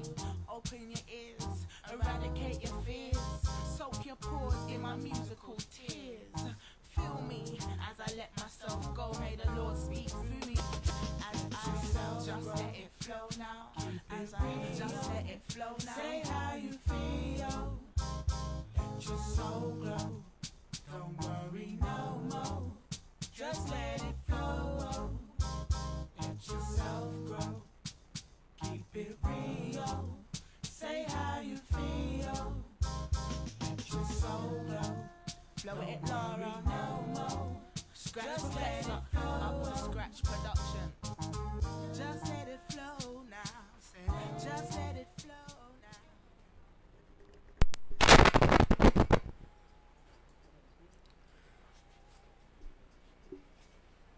Okay then, so inside house we have the great man Dave. Why dear, I'm a bit upset because I ain't got much time with you, you know what I mean? Now, you know, sir, when we have you, time is very, very, very important. You know, we want to squeeze as much information. But I know Auntie Jean is eager to ask him some questions. But before that, Dave, let people know how your fine event went Sunday. And then Aunt Jean, you have to take things away after that, yeah? Okay. All right then. Okay. Well, I think this turned up a bit too high. Yeah, so the event was great actually. Got some good, good information from Lyndon, talking about diabetes. Oh, whoa. Yeah, and also from Vasco. That was again very interesting information. Obviously, I didn't have enough time to finish my talk. About the time issue. Yeah, it was. But, we started late, and yeah, so. We started about not too late, you know. We started about. Was it half an hour? No, 15 minutes late. That's not too bad. No, we started after 4:30. All right, Dave, be honest. How late were they? It was at least half hour late, and we both started at 4:30. But we started 25. And I was nearly. It was near my time. Was nearly over when I started. Oh no! You know, it was like so. Ooh, it's still a whistle. Still a bit of a whistle there, but yeah. So yeah, I just started getting going with my talk, and you know, it just. From what I heard, it needs to be a full day seminar kind of thing, so everybody gets a good couple of hours each. Well, normally my talks take a 2 hour long anyway, 2 hours long anyway. And I cut this one down, specially down to about an hour. Oh, and that's been cut down a bit more, did it? Or did you get the hour in? I only got like halfway through, really. Wow. So, yeah, I was telling him about the four things that you need to heal yourself. I think I got through 2 of them, really. So you can continue now. Okay. The 4 things. Now that I'm under time constraints as well. Again. But what people have missed out on, I mean, I missed out on the whole thing because I wasn't there because I had my own event that was going on. So unfortunately, I can't split in 2 and be in 2 places. No. So I have to find out from you, how did it went? How did you feel? For the whole event. Yeah, again, the whole event was great, and as I said, I was really getting into my stride with the talk, and it was like 5 minutes left. I was like, well, 5 minutes? What? So yeah, and I did get an extra 10 minutes, but I was only halfway through my talk, so yeah, it was a little disappointing on that front, but. Everybody seemed to like what I was saying, so which is good. Is good. So you said you had 4 points. You said you did 2 points. Mm-hmm. So what's the third? What's the first and the second point? Okay. Yeah. What I was trying to say is the methodology about healing oneself is comes down to 4 points. First point is to stop poisoning yourself, and that is by changing your diet. Okay. Second point is to get rid of the poison that's already in you, and get rid of get rid of the poison that's already in you, Yeah. and that's with distilled water and urine therapy. So we kind of got hung up on the urine therapy bit, and that's why I didn't actually get time to progress much further. Yeah. I was speaking to somebody on Sunday about distilled water, and she said that with distilled water, correct me if I'm wrong, sure, that when you distill the water, it takes all the minerals out. Yep. So you have to replace it with natural salt, a little bit of natural salt. Or you don't need to do that, or you do? Absolutely not. So you don't need to do that. No. And so it's more when all the minerals are taken out, what do you get from the water? This is the point. Yeah, the point of the process of adding some kind of inorganic mineral back to the water defeats the purpose of drinking distilled water. Okay. What happens is when you drink tap water, bottled water, spring water, it has these inorganic minerals. Now, you're not made up of inorganic minerals. You're made up of organic living minerals. Right. So the calcium in your bones is not the same as chalk, even though they're chemically the same thing. Yeah. The one holds life, the other doesn't. The other's rock and dirt. Okay. Okay. So when you drink those waters from all those water sources, the inorganic minerals, enter into you, and your body doesn't know what to do with them. Okay. So they end up being deposited around your body. Right. And when they get into your joints, that's arthritis. Right. When they get into your eyes, it's glaucoma and cataracts. Okay. In your arteries, it's heart disease and strokes, gallstones, kidney stones, so on and so on and so on. Right. So what distilled water does, it dissolves those inorganic minerals and locks it into the water and washes it out of you. Okay. Now we know this because when you use a kettle, and use just tap water, it starts to fur up, doesn't it? You get all the scale in there. Exactly, and in steam irons it's the same thing. Yeah. But back in the old days, they used to use distilled water. Yeah, I remember you used to buy the little bottles and things of distilled water to put inside your iron, and it would clean it out, wouldn't it? Yeah. It would clean out all that limescale. Yeah. Well, that's what it does for the body. It literally locks these inorganic minerals into the water, and it transports it out of the body. And we know that because we use water to wash your clothes in. Yeah, the inorganic minerals, the rock and dirt, comes out of the clothes and gets locked in the water. It doesn't go back in the clothes. Yeah, but it won't touch, blood stains, sweat stains, grass stains, all the organic stuff. You have to have a detergent to break them down. Yeah. So that's why it's very powerful. Okay. You can get rid of arthritis on its own just by drinking lots of distilled water. Okay, so if you use, say, you get a brand new kettle, and you only put distilled water in it, would it ever fur up, or No, not never, at all? never. Okay. So you putting salt in there, well, salt again is an inorganic mineral, but more than that, when it dissolves, it dissolves completely in the water. Yeah. You drink it.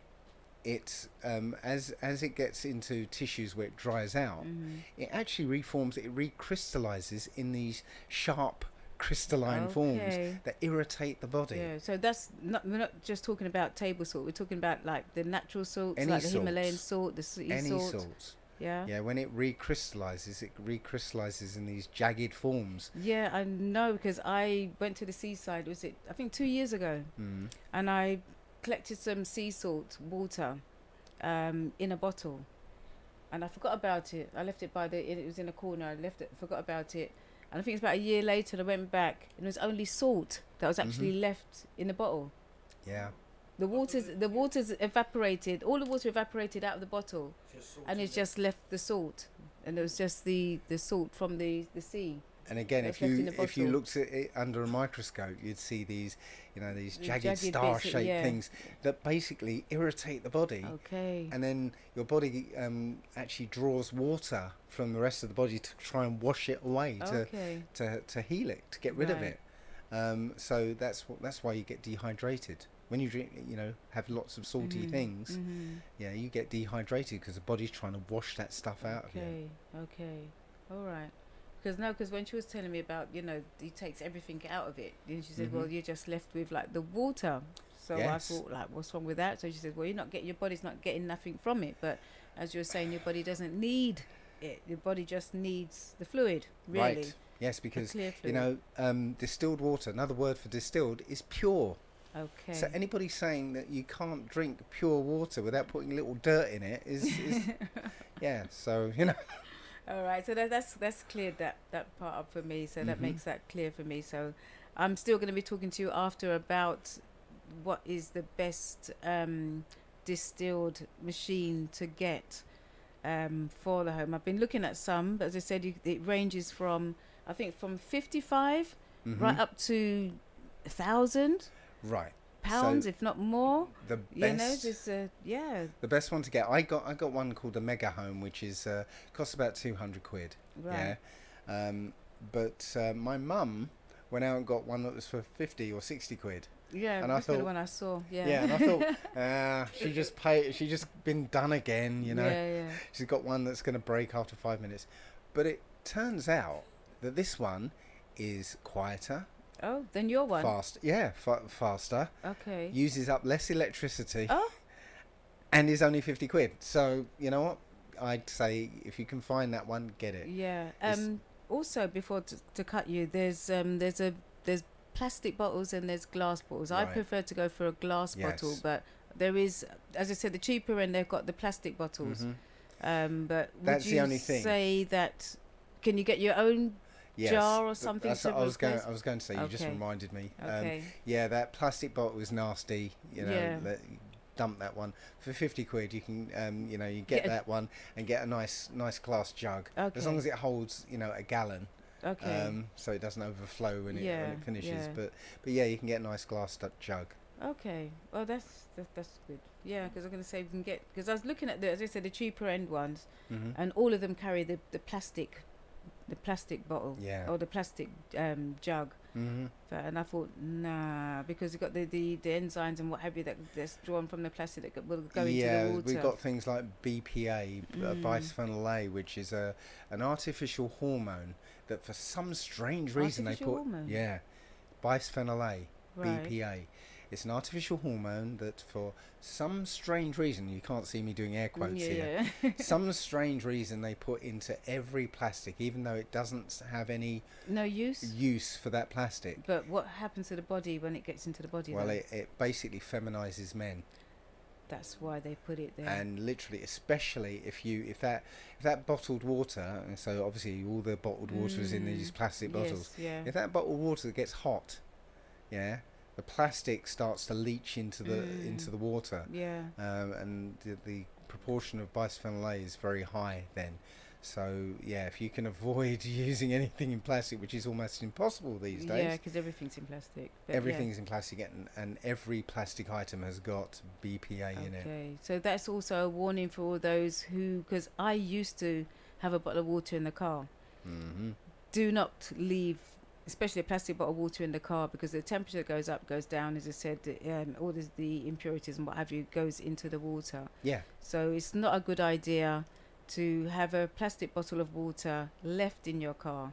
But you can't tell really, because before you buy the water, it's in a warehouse. It You could don't be know whatever temperatures. Exactly. Exactly, It's true. It's you true. know. You just can't get away from it. You Then, can't isn't get it? away from it. Yeah. And that's by apart design. from distilling your own water, you know exactly where it's come from. Exactly. Putting it in your own glass bottles and taking it on from there. Well, one of the things you missed in the talk was I did a demonstration where I measured the tap water with this device called a TDS meter. Okay. And it's total dissolved solid. Tells you how dirty the water is. Right. Yeah. So the water in North London is pretty much the dirtiest water I've come across in my travels around this country. It came out at nearly 700 parts per million. Wow. Of stuff in the water. So South must be even worse then. No. No. Would you think South is? In Basildon, where I used to live. Yeah. And that was previously the dirtiest water. It was 550. So yes, much dirtier here. So I measured the water tap water. Yeah. Then I measured some distilled water. Okay. This one came out at about 10, I think, because the person didn't shake the water out before. Oh, right. It came out as 10. Usually it comes out as 0. Okay. Okay. So then I literally washed my hands in the distilled water. Yeah. Measured it again, came out to be about 100. Poured that water back into a glass and offered it to people to drink, and they wouldn't drink it, even though it was what, 7 times cleaner than the water that comes out the tap. Because you washed your hands in it, though. Right, but because I washed my hands in it, exactly, it broke the spell. Yeah. You know, this idea that this water that coming out the tap, because it looks clean, it must be pure. clean. Yeah, it's not. Yeah. So they had an actual visual demonstration that you know how dirty that water is. Wow. I mean, years ago I used to say, I'll just give it a tap water, I'm fine with that. But you know, as you said, you do research and you learn. You say no, you can't take the tap water. If you find out who, the woman who came up with the process by which they process water, dirty water, into the drinking water. You'll find an interview by her, you know, of her online somewhere. I can't remember her name now, so it's gone out of my head. Now she said she was given she had the choice with the process she came up with. There was a choice whether the person drinking this water gets a stomach upset, you know, in the short term, or cancer in the long term. Okay. She chose cancer in the long term. Right. Because obviously if somebody drinks the water and gets a stomach upset, people are going to start complaining. Yeah. But if they drink the water, don't get stomach upset, but in 10 years they get cancer. A slow release effect. Exactly. And it's a build up of drinking more and what have you. Indeed. So they don't relate it to them drinking water. No, they can't relate it because it's so like narration. far removed. Yeah. Yes. Yeah. So literally that's the deliberate process that they went through. Along with other things what they're doing. Along with other things, you know, fluoride in the water, for God's sake. I mean, if you know enough about fluorides, I mean, you wouldn't go anywhere near fluoridated tap water. And that's more and more now. They said that's the first thing. The second thing, was it? That comes on the second thing, which is stop poison. Getting rid of the poison that's already in you. Right. Number 3 was to give your body the energy it needs to do the repair. Okay. And that you use fasting for that. All right. And you'd think the opposite, wouldn't you? Yes. To give yourself energy, you think you'd eat. Exactly. You know? Okay. But the point is that eating does not give you energy. Food does not give you energy. It robs the body of energy. Okay. Because it takes about 80% of the body's energy to digest food. Yeah.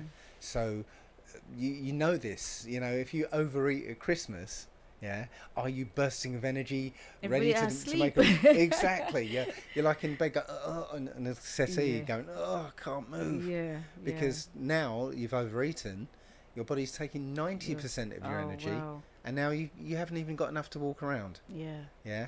So literally, it's robbing the body of energy, and if you stop eating, if you fast, then all of a sudden the body now has access to all this energy that would have been used to digest food.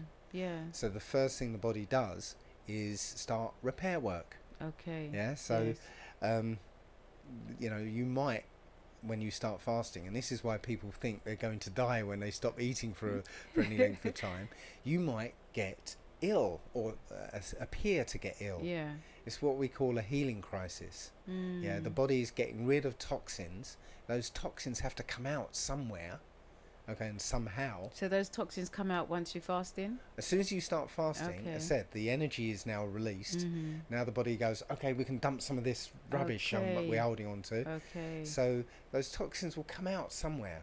So if you've got skin problems, then you might start getting spots. Yeah. If you previously asthmatic, you might get an asthma attack. Okay. Or whatever route, and it usually takes the path of least resistance. So the whatever. weakest. Yeah, so whatever yeah. you've been suffering from, That's well, what will that's the come out. path it will try and come out. Right. If you've not got anything in particular, it could be anything. It could be Right. sickness, nausea, tiredness, weakness, Mhm. all sorts of things. I can't predict for everybody because yeah. everyone's different. Yeah. But you will get some kind of symptom, and as I said, that's why people think if you don't eat for a long time, I'm dying, I'm gonna. No, it's not dying. It's a good thing. It's the body Right. getting rid of things that are poisoning you essentially. And once your body's clean and you're fasting, what you'll find is now it doesn't need that energy to repair. Now you've just got masses of energy. Right, and you can just keep going. Yes. I had a woman I was helping. She didn't want to fast because she was a long distance runner. Okay, so she thought that would be detrimental to her performance. Yes. Yeah. She said, no, I can't do it. I need my energy. Yeah. And I convinced her that no, you don't get your energy from food. And over a few weeks, she finally got convinced, and I got her to fast just before her next race. Okay. And she was very nervous about it. I said, no, just try it. Yeah. So she fasted, and it turned out she ran the fastest race she'd ever run. Wow. So when you said she fasted, was that no food for 24 hours? Was that just food? No, in the no food morning, for 24 hours. No food for 24 Yeah. hours. Okay, just water. Exactly, just water and Okay. urine. Okay, and so she was taking the urine as well, the urine Yes. therapy too. Okay. Yeah, I mean technically that's a urine fast, but okay, a urine fast. yeah. Okay. But I told her no food for a 24-hour period. When you leave, some people say, yeah, I fasted because I didn't eat all morning and I just ate at night. But that doesn't work that way. It doesn't work that way. I mean, it's actually the worst thing you can do if you eat late at night. Well, when you go to bed, right, you're not using any energy up. Yeah. Your body uses that time to do any repair work. But if you've eaten just before you go to bed, now your body has to digest that food while you're asleep. Yeah. Now that energy is now, going to digesting food and not to any repair work. So you're not really helping yourself. Yeah. So you know that you get the rumble in your stomach or your tummy when you're hungry, or you think you're hungry, and especially sort of like late, and you sort of think, oh, I'm going to go for that midnight snack because my stomach is rumbling. I was told that the rumble is not because you're hungry; it's because your body is working to digest, and There are a couple of reasons for that. Okay. Especially if you're used to eating at a certain time, like if you're used to having lunch at 12 o'clock. Yeah. Yeah. Well, at 11:45, your body is now getting ready for that food food to come in. Yeah. And when it doesn't, it's all these juices going. What's happening? What's going on? There's nothing, and so you get all this activity in the stomach. Okay. Other times, it's simply withdrawal symptoms. You're because literally, the food is not there. the food isn't there Okay. to provide the stimulation the body's expecting, Yeah. and now you're getting kind of withdrawal symptoms from it. Okay, so if you keep it up long enough, then basically your body will realise, say, well, this is not happening anymore. It's got a Appetite different comes from time. eating. Okay. As soon as you stop eating, usually about 3 and 4 days, your appetite disappears. Because I find that I get that, as I said, it's sort of like, was it forced fasting or involuntary fasting? Whereas some days I will go without eating at all. Or you like forget to eat, or you're yeah, busy, literally, or whatever. I'm so busy, or you forget to eat, and then it's only at the end of the day you sort of think, I didn't eat anything today. I've drank water, I've done this, but I haven't eaten. And then you look at the time and think, it's still too late to eat. Yeah. So I'll carry it on to like the next day. So that's okay. Yeah. Most people, when I talk about fasting, will say, well, I can't go a whole day without eating. But you know what? There's been times in their life that they have. They have, yeah. They've forgotten to. They've been too busy, yeah. or they've been sick. Yeah. And this is the one thing I tell people when I do my talks. If you learn one thing from what I'm talking about, if you ever get sick, stop eating. Just don't eat. Not even the famous chicken soup.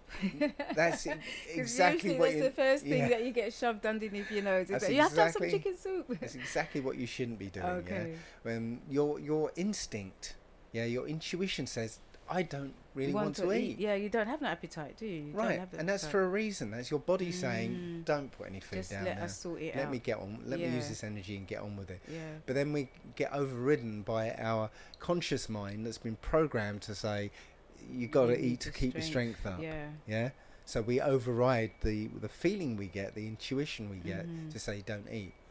I had, I put this in my book. I had an example of how our intuition works. One day, I woke up. I had a nosebleed. I used to suffer from nosebleeds when I was a kid. I had this nosebleed. It wouldn't stop. It was like 1 o'clock in the morning. My nose was streaming. I couldn't stop it. So after about an hour of trying to stop it, I literally just stuffed my nose with tissue paper, and put my head down on the pillow, hoping it would go while I'm asleep. So as soon as my head hit the pillow, the back of my neck started to burn, just get hot and hotter and hotter and hotter, and it got so hot that I couldn't just stay asleep. So I got up, and I didn't know what to do. So being a child of the 2000s, or not child of the 2000s, but yeah, that's I'm older than that. Yeah. No, so I just went online and I put in nosebleed, burning sensation back of neck. Yeah. I was looking through the results and I couldn't find anything, and finally I clicked on something and it said, to get rid of a nosebleed, put a cold flannel on the back of your neck. Ah. So that's how comes your neck got hot, because it's telling you. Yeah, I put a cold flannel on the back of the neck. Cool it down. My nosebleed stopped immediately, and the burning sensation disappeared. Wow. It was my body saying, put something cold here. Yeah. Make it hot to put something cold there. Yeah. That's absolutely brilliant. It was weird. I didn't know. That's a good tip. I didn't know about putting something cold in the back of your neck. But nor did I. Yeah, literally, until then, that wasn't something that was in my experience. My body knew what it needed to do. It was telling me. So this is the thing. Our bodies are constantly telling us what to do. But we just got to be in tune with it. We're not in tune. We've been programmed by this society. To think of our bodies as, or think of this intuition as not real. Reach out for a quick fix, something. Exactly.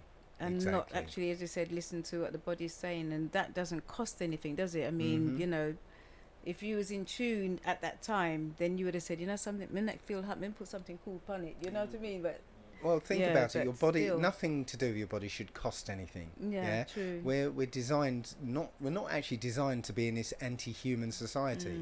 Yeah, we're designed to be, living out in the world, doing our own thing. True. So everything that we need is within us. It's here. Yeah. We don't need to go outside get pink salt from the Himalayas, or the moringa plant that only grows in the African jungle. When we don't need those things. Yeah.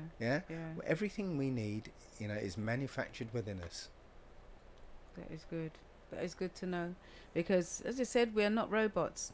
Whereas if it was made in a laboratory, then yes, we'll have to go back to the laboratory to get things sort of like put back in us and that's rejiggled and sorted and fixed. Exactly. That's the way the medical establishment sees us.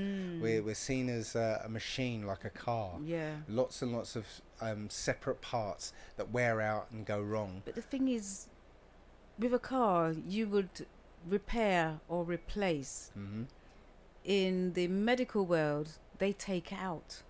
Yes. They don't replace. They'll take out the kidney. They'll take out a woman's womb. They'll take out stuff, and they expect you to just carry on functioning as normal, but you can't carry on functioning as normal because something is missing. Yeah, it's like they take the back wheel off a car. Yeah, I mean, it's not going to drive, is it? Well, no, it will. You'll drive, but it's not going to drive very well, is it? Yeah, exactly. But yeah, it's and they don't account for the fact that your body regenerates, and this is one of the things that people find too incredible to believe. But your body will regenerate digits, fingers, literally whole limbs.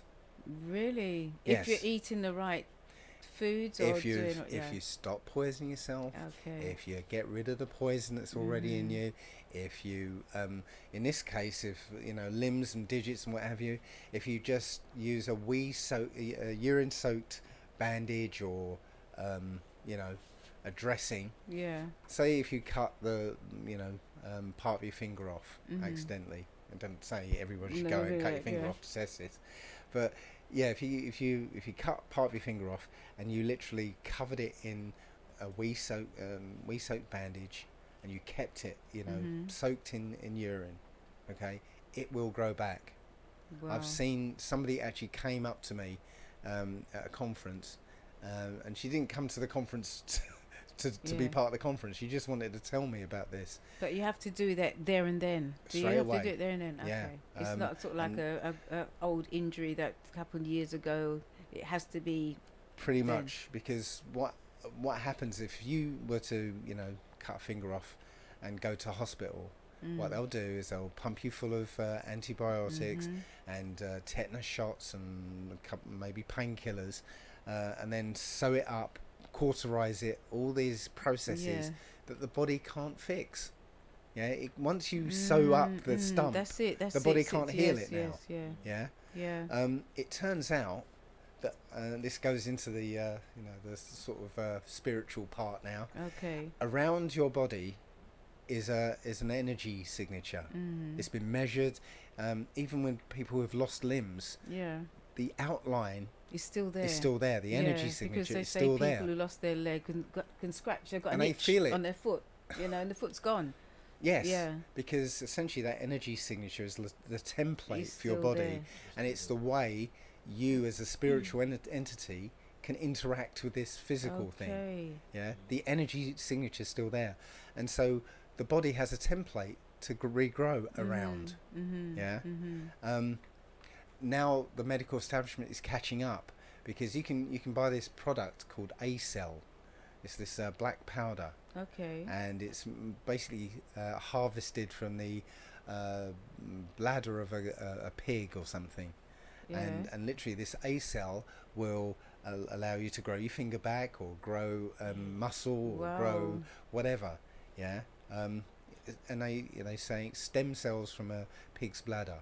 Well, your urine is packed solid with stem cells, your own. The stem cells can become anything in the body. So, sorry, Dave and Aunty G. We got about 5 minutes left. I still don't get to finish. I know I'm not Dave's favorite friend, because but Dave, I wonder if you could let people know more about your book, please, because I know that you literally had a page Sunday. You sold out all your books there. So let people know when we get all your books, please. Yeah, my book's called The Human Body Owner's Workshop Manual, and it's basically about how to heal yourself of anything with nothing, and how to operate your life and your body. And you can get it from lulu.com. And Amazon, if you really must. It's evil company. But yeah, you can get it best get it from lulu.com, and my website is www.allegedlydave.com. Okay then. And one of the things, because Dave was at the event speaking Sunday, and again, I know in people's favorite books at the moment, because I had to stop Dave in his tracks. People say, look, I mean, because people, you know something, right? When people look at you, it's a physical thing, Because people look at you in a way, what is he doing? Come to stage, Douglas. Let the man talk. I thought people was my friends, and they looked at me. And as I walked past them, people walk past people. They know what you're going to do. Yeah, they know you're going to come to they say, ugh, look at him. You know what I mean? He's trying to mash up the meeting, you know what I mean? Right? So, no, the thing is that, we made it quite clear that Dave needs to come back sometime. I don't know when, but we definitely have to bring him back into the scene again, because he's got a wealth of information and knowledge. And we must confess, Dave, that you've had us grip. From the first day I met you, we had a conversation, and you gave me clarity, like from A, B, C, D, and E clarity. on the radio, more clarity. And I said to myself, we need to be at the event here. That's why I was running time challenge, because we had to squeeze you in, you know what I mean? You know, regardless of what. Could have squeezed me in at the beginning. At the beginning. But you never had your stuff at the beginning. You remember you had to get at least to get your stuff for you and everything. Yeah, so all that stuff there. So I mean, definitely need to have you. We can't get more of you as it seems. You know what I mean? You know. So Dave, give it your website and your YouTube, and please check the man out on YouTube because he is phenomenal on YouTube. Yes, Dave. Okay. My YouTube channel is dmurphy25. That's DMURPHY 25. And again, my website is www.allegedlydave.com. Okay, then I'm gonna leave the final word with Aunty Jean. You know, I'm just conscious that the next DJ's not really here, so we might have to squeeze a couple more. Might be a few more questions. A few more questions on the June, you know. So yeah. Yeah, I wanted to ask quickly about urine. Mm-hmm. When you take it in or when you drink it, yeah, do you always have the fresh urine or do you take the stale urine? If it's 1 day, 2 days, a week. I mean, what do you do with the fresh? What do you do with like a day old? What do you do with the stale? Because I remember you say you can do something with stale urine. Well, there's no such thing as stale urine. Always advisable to drink the fresh one only early morning? Right, normally I suggest just a fresh one within 15 minutes. Yeah. Of passing it. Okay. Yeah. You can actually drink aged urine. Mm. You know, there's a few things you might have to do first, but sterilise it. No. One of the things you can do is actually pour it from one glass to another to evaporate off the ammonia. Okay. Okay. And so it's less pungent, shall we say? Okay. But it's much more powerful. The older it gets, the more powerful it gets. And what can you use the older for urine aged urine? The best, it's really best for external uses. Mm-hmm. So if you've got skin problems, if you've got burns, cuts, anything external. You can also use it for if you drink it for getting rid of parasites. That's the aged urine. Aged urine. Okay. But as I said, I only advocate drinking fresh urine because I've never drunk aged urine, and I don't like suggesting things that I've not done myself. Okay. Yeah. So, but yes, drink it within 15 minutes. It's actually best drunk warm. I know I was squeamish when I first drank it, and I thought, oh, it's still warm. I can't drink that, so I put it in the fridge. But when I was forced to drink it straight away, when I was working in a hotel and I didn't have a fridge or a juice or anything, so I just drank it, and I thought, actually, it feels better drinking it warm. It's like drinking cold soup. Okay. So it's just not right, you know. Yes, yeah. It has to be warm, and then it feels natural. Same thing with your urine. It feels more natural drinking it warm. Okay. So for wounds as well, fresh or vintage or just a couple of days? As I said, the older it is, the better. I've got some that's I guess coming up to 7 years old now. 7 years. Yes. So when you have old urine, do you just top up with the old and old and old, or do you have 1 bottle, 2 bottles, and then it goes down? I usually top up because I don't use the old stuff very often. So when I do use it, I keep topping it up. As I said, the older it is, the better it is, because I believe it's because the stem cells and stuff are still multiplying in the urine. As long as you're living, it's alive. Really? Yes, because there's a book and a film, and I think it's a film as well. The Secret Life of Plants. There's also a sequel to it called The Secret Life of Your Cells, which it proves that if I was to take a cell out of your body, put it in a petri dish, and somehow measure its responses, if I traumatize you, the cell will respond. Okay. It doesn't matter how far away that cell, it could be in Australia, that cell. Wow. It will respond immediately to you being traumatized. Is that a similar thing with twins? Because they say twins, if one gets hurt, the other one also feels it. Similar, but I'm saying sensation. The cells in your body are not not bits detached. and pieces. every cell receives you.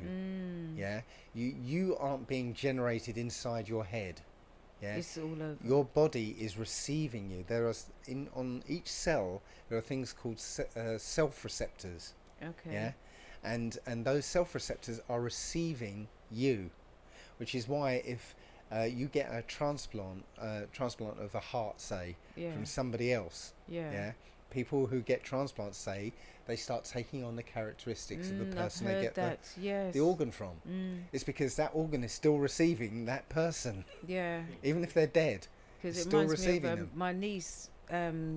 Years ago, she got knocked over, she broke her leg, and I don't know why, but anyway, she ended up with a blood transfusion. And from that, her character completely changed. She's not the same person as before. She's taken on this entity that is, I was going to say, foreign to what she was and foreign to actually the family, because even now she's, as I said, she's completely different. Yes. You know, her mind, her everything, her attitude. It's why organs get rejected, because it's not because of, you know, blood incompatibility. It's because there's another person being received. And they're fighting, isn't it? And your body is rejecting it because it's not you. Yeah. Yeah. It's just like in the old cultures, you know, if you killed a lion, yeah, you were supposed to eat the heart of the lion to take on some of the lion's characteristics. Right, the strength and yes, yeah. So think about it. What sort of meats do they have us eating in this society? Chicken, all the weak, cow, all the weak yes, ones. all the weak, submissive, you know, domesticated ones. Like that. Yeah, it's all the weak ones. Yes, cow, you know, sheep. Yes, chicken. Yes, yeah. Fish, schools of fish. Yeah. Easily, so you can see. Anything that runs when you say boo. Yeah, exactly. Exactly, and you're taking on. Not only that, they kill these animals, supplying that animal with the greatest fear.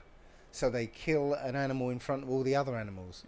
So they, you know, those animals die in fear with their adrenaline and all the fear hormones. You're taking that on when you're eating that. And as soon as you eat it, you take on those characteristics, those fears. Okay then. We're gonna put this to the pin in it, because again we squeeze a couple 5 minutes because now our DJ is literally peeping over me. Right. So again, Dave, it's really good to have you here again. Also, Aunty Jean answered some very intelligent question. You don't see how to step aside and let them have a nice little rap. So again, I want to give thanks to our beautiful brother Dave, obviously Aunty Jean, and again give thanks and praise. Thank you for having me on. Thank you very much. Okay.